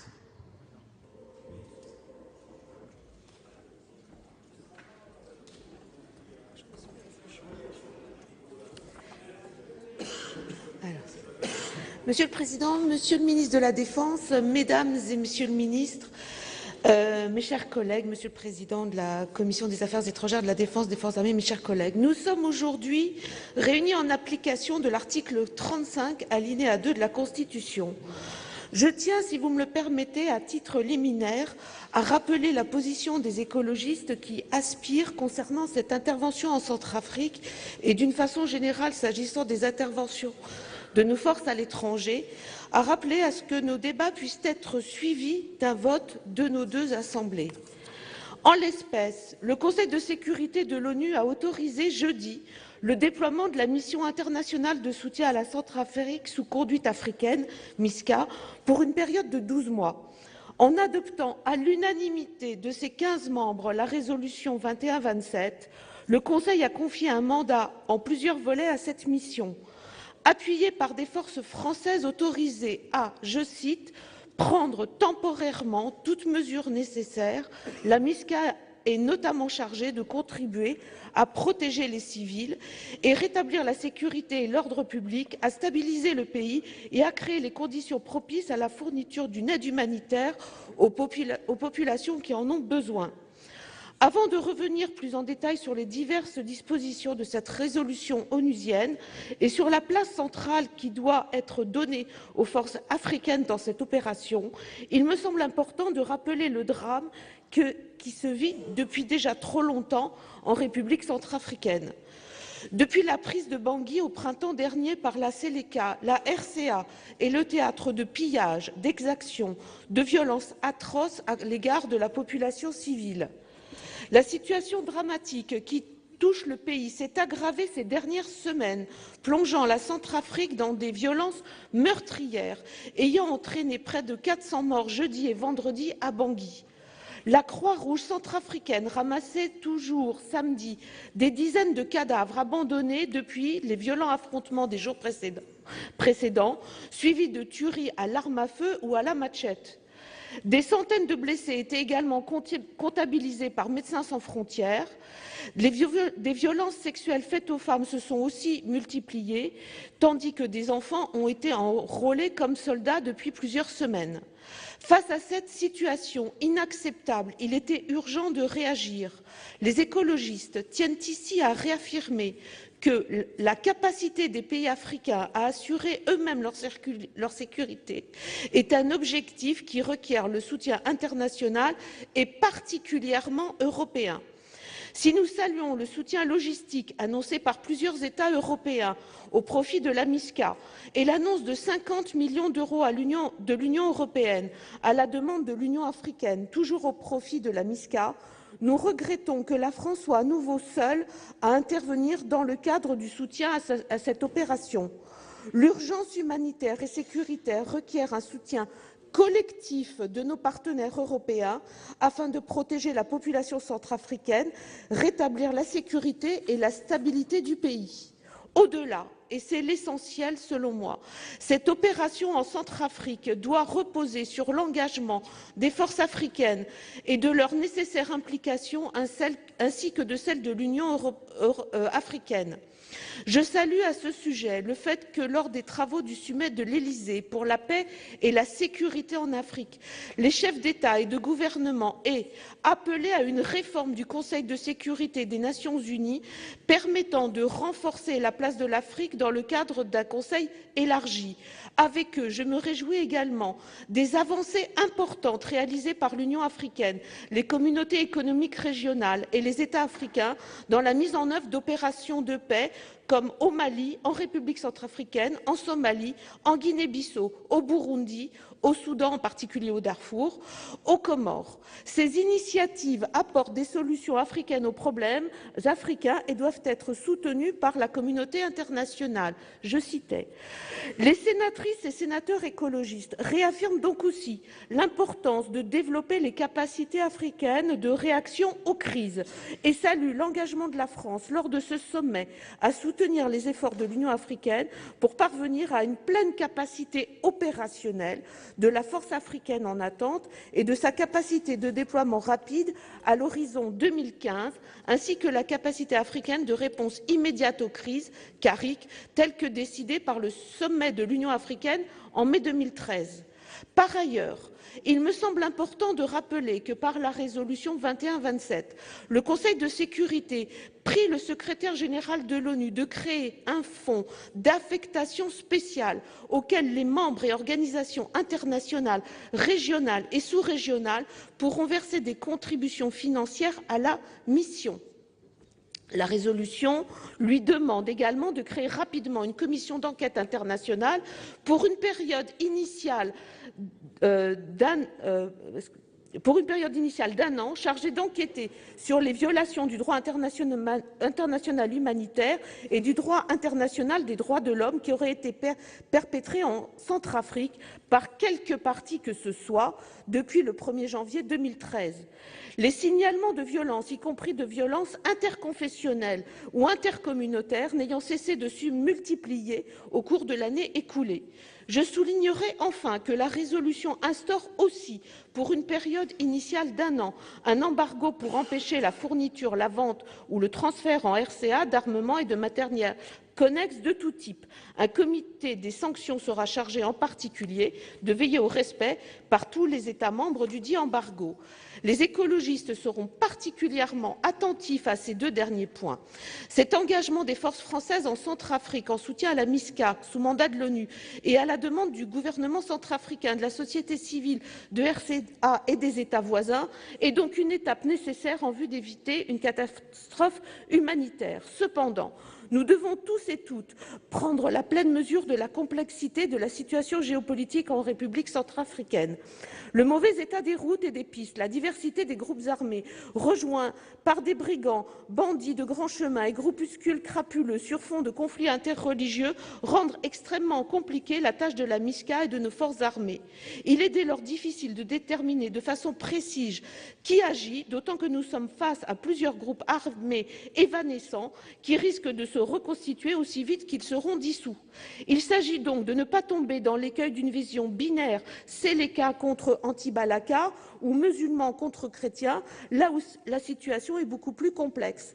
Notons que de nombreux Centrafricains d'obédience musulmane se désolidarisent clairement de la Séléka déjà fort morcelée et ne souhaitent pas du tout y être assimilés. Dans ce contexte, il nous appartient donc de faire preuve de précaution, a fortiori en raison de la perméabilité des frontières avec les États voisins. Les enjeux géostratégiques sont donc de taille, au risque que la RCA devienne une base arrière de groupes plus radicaux, déstabilisant ou infiltrant l'ensemble de la région d'Afrique centrale. Si les grandes villes pourront à terme être mieux sécurisées, ainsi que les grands axes, en particulier l'axe Bangui-Douala, l'instauration d'une paix et d'une sécurité durable risque d'être plus délicate à obtenir et à consolider à partir du moment où le pays est très difficile d'accès dans des superficies très importantes. Je salue d'ailleurs le courage et l'engagement des soldats de la MISCA et des troupes françaises. Notre groupe tient également à rendre un profond hommage aux 2 militaires français du 8e régiment de parachutistes d'infanterie de marine de Castres, tués cette nuit en opération à Bangui. Cette intervention s'annonce donc malheureusement longue et difficile, dangereuse et d'une complexité sans précédent. Si, comme concernant l'intervention au Mali, la phase militaire devra laisser au plus vite la place à la phase politique, puis au temps du développement, la différence résulte dans le contexte particulier de la Centrafrique au fait que l'État soit particulièrement affaibli, voire peu existant. La reconstruction de l'État centrafricain dans ce contexte et affaibli depuis de nombreuses années sera le préalable nécessaire à sa stabilité et à l'organisation d'élections démocratiques dans un pays où les archives administratives et l'état civil ont été détruits. Une fois la paix rétablie, ce que nous appelons évidemment de tous nos vœux et rapidement, quid de la constitution de ces listes électorales? Ce n'est pas un processus simple. Les difficultés seront donc multiples et nous devons d'ores et déjà les envisager. Enfin, nous ne pouvons évidemment pas ne pas évoquer l'objectif de paix et de sécurité en Centrafrique sans aborder l'ultime et nécessaire étape de développement, de lutte contre la pauvreté, qui a d'ailleurs été intégrée au sommet de l'Élysée à l'initiative en particulier du ministre des Affaires étrangères et du ministre délégué Pascal Canfin. Cette étape de reconstitution sociale et économique passera par l'aide au développement qui nécessitera une mobilisation de tous les acteurs. Il s'agira de mettre tout en œuvre avec les autres États européens, l'Union européenne et l'ensemble de la société internationale pour parvenir à un système de partenariat et de développement associant le futur État centrafricain reconstruit, consolidé, la société civile, les organisations régionales africaines, les États africains et les ONG. En tant que sénatrice représentant les Français établis hors de France, je pense bien évidemment aussi aux Français établis en Centrafrique, dont certains ont dû rentrer au printemps dernier, certains sont restés ou d'autres se sont réinstallés dans d'autres pays d'Afrique. L'intervention militaire ne suffira évidemment pas à résoudre tous ces problèmes d'un pays extrêmement pauvre.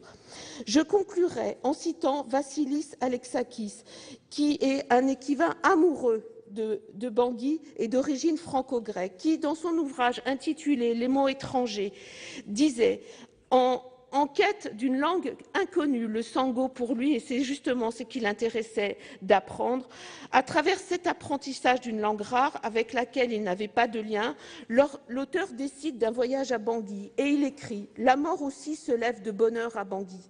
J'ai mis du temps à me remettre de cette révélation. J'ajouterai que depuis le 24 mars dernier, elle ne cesse malheureusement de se lever de bonne heure pour les Centrafricains. Afin que cela cesse au plus vite, le groupe écologiste soutiendra l'engagement des forces armées en République centrafricaine. Je vous remercie. Merci.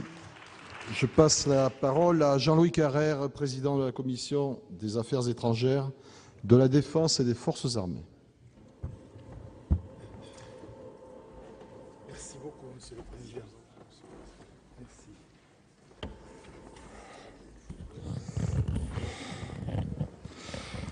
Monsieur le Président, Monsieur le Ministre de la Défense, Mesdames les ministres, mes chers collègues, comme l'ensemble des intervenants, je veux rendre hommage à nos 2 soldats du 8e RPIMA de Castres, tués hier soir en République centrafricaine, et présenter nos condoléances à leurs familles et à leurs camarades.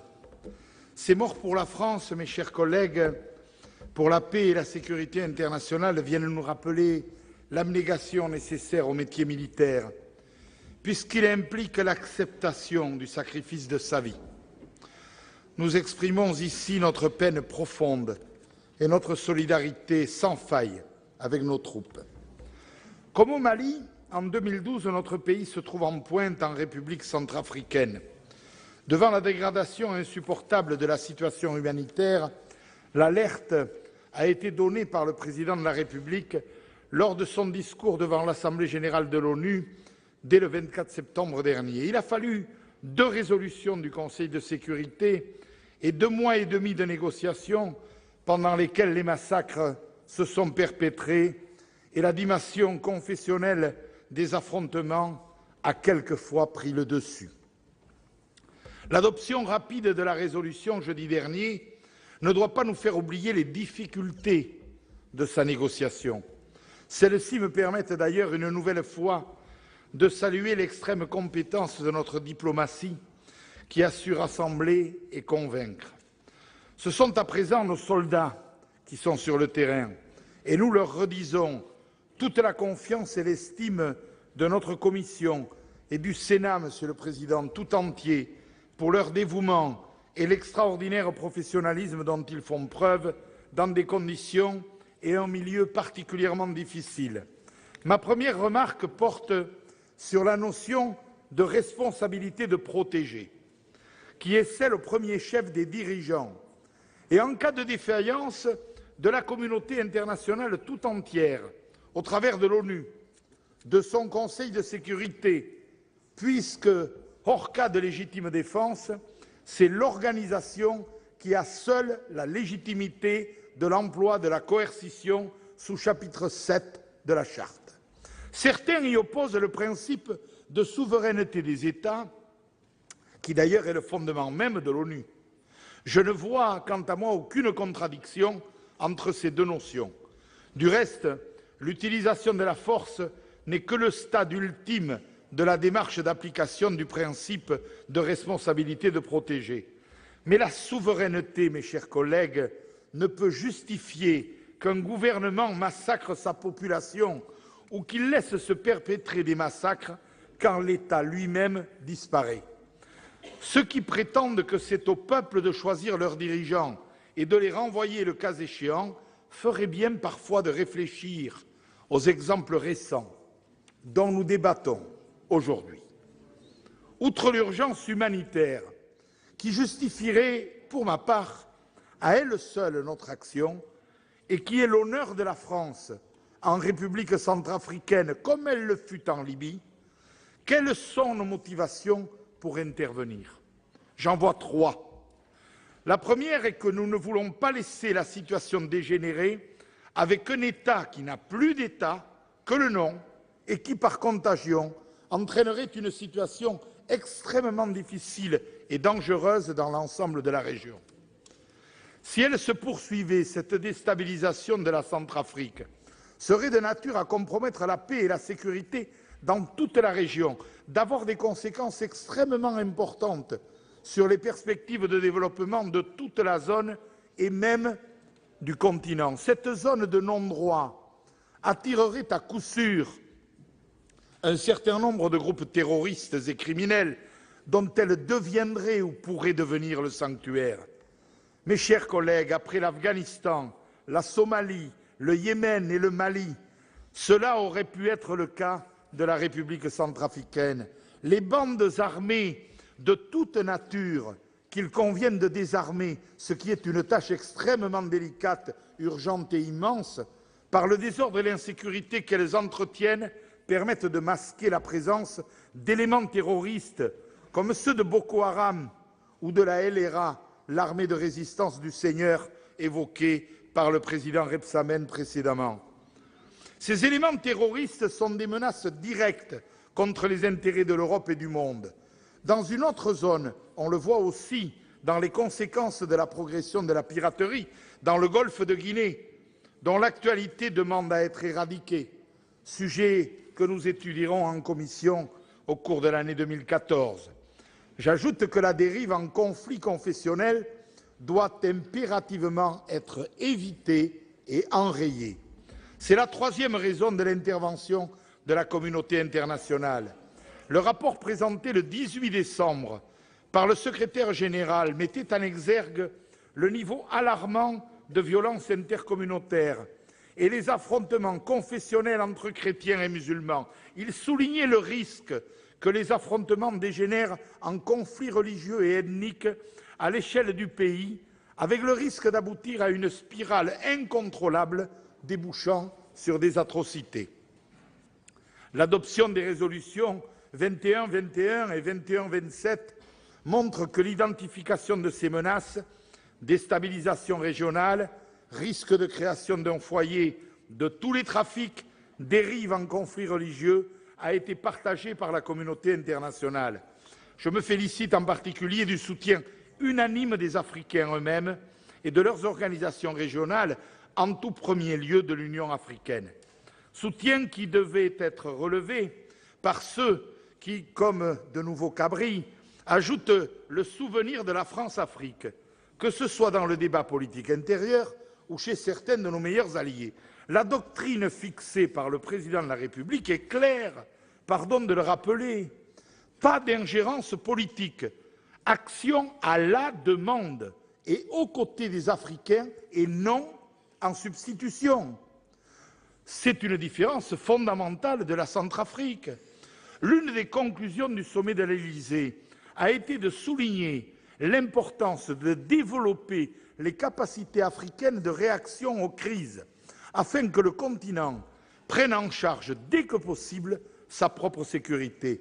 La France, je cite, s'est engagée à soutenir les efforts de l'Union africaine pour parvenir à une pleine capacité opérationnelle de sa force en attente et de sa capacité de déploiement rapide à l'horizon 2015, ainsi que de sa capacité de réponse immédiate aux crises, telle que décidée par le sommet de l'Union africaine en mai 2013. Cet apport de notre pays me permet d'aborder le second point de mon intervention. Juste après la clôture de nos débats, nous allons, mes chers collègues, examiner en deuxième lecture la loi de programmation militaire. Et comme je suis un esprit à peu près cohérent, tout au moins je l'estime, et je vous demanderai votre avis ultérieurement, nous avons pu constater un consensus quasi unanime de notre Assemblée pour soutenir le gouvernement et nos forces armées engagées en République centrafricaine. je vous fais observer qu'il y aurait une contradiction certaine entre cette prise de position qui m'agrée et que je soutiens et un vote contre les crédits de la loi de programmation militaire qui nous confère les moyens de notre action. Nous voyons bien, mes chers collègues, que sur les questions de sécurité et de politique étrangère, les forces politiques savent se rassembler, car c'est l'intérêt national qui est en jeu, puisqu'en luttant contre les menaces que nous avons clairement identifiées, c'est la sécurité de notre pays et de nos concitoyens que nous défendons. En particulier, je ne comprends pas comment on peut affirmer qu'il n'y a pas de développement sans sécurité, pas plus qu'il n'y a de sécurité sans développement, tout en refusant de se doter des moyens nécessaires à la réalisation de cet objectif que je partage. Pour autant, les discussions à l'ONU ou au sein de l'Union européenne posent, Monsieur le ministre, très concrètement la question des limites de notre politique d'intervention en République centrafricaine comme au Mali ou en Côte d'Ivoire, peut-être demain dans un autre pays. Le surcoût des OPEX en 2013, constaté en loi de finances rectificative, est tout de même de 1,26 milliard d'euros, à comparer aux 630 millions budgétés en loi de finances initiale 2013 et aux 450 millions provisionnés pour 2014. Certes, le financement, mes chers collègues, grâce à vous, est couvert par la réserve interministérielle et nous y avons veillé en loi de programmation militaire. Il ne pèsera donc pas directement sur le budget du ministère de la Défense. Mais nous voyons bien la limite de la multiplication des interventions, alors même que nous avons beaucoup de mal à seulement stabiliser les crédits en euros constants. Ces interventions, qui sont pleinement justifiées, et la France doit assumer ses responsabilités de membre permanent du Conseil de sécurité, mais il est évident que nous ne pouvons supporter seuls le poids tant militaire que financier de ces interventions ad vitam aeternam. Le relais des organisations régionales et de l'ONU comme de l'Union européenne sur ces deux plans est indispensable. Il faut mettre nos partenaires européens devant leurs responsabilités.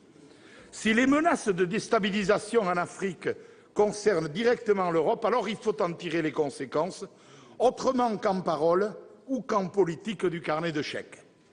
La France participe déjà par son aide bilatérale, que ce soit en matière d'aide au développement ou de formation.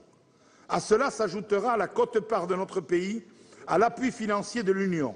En plus, nous devrions supporter seuls le fardeau de l'intervention militaire. Si je me félicite des soutiens apportés par certains de nos alliés, mes chers collègues, je note avec aussi le silence assourdissant d'autres partenaires, et non des moindres. L'inutilisation et donc peut-être l'inutilité des battle groups est flagrante.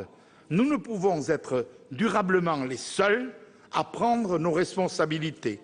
Toutes ces questions, vous l'avez compris, Monsieur le ministre, devront être clairement posées lors du Conseil européen des 19 et 20 décembre, mais c'est demain soir que nous vous dirons ce que nous souhaitons que vous puissiez porter à ce sommet européen dont nous attendons beaucoup. Je vous remercie. Merci, Monsieur le Président. La parole est à Jean-Yves Le Drian, ministre de la Défense. Voilà pour ce débat consacré à l'intervention militaire de la France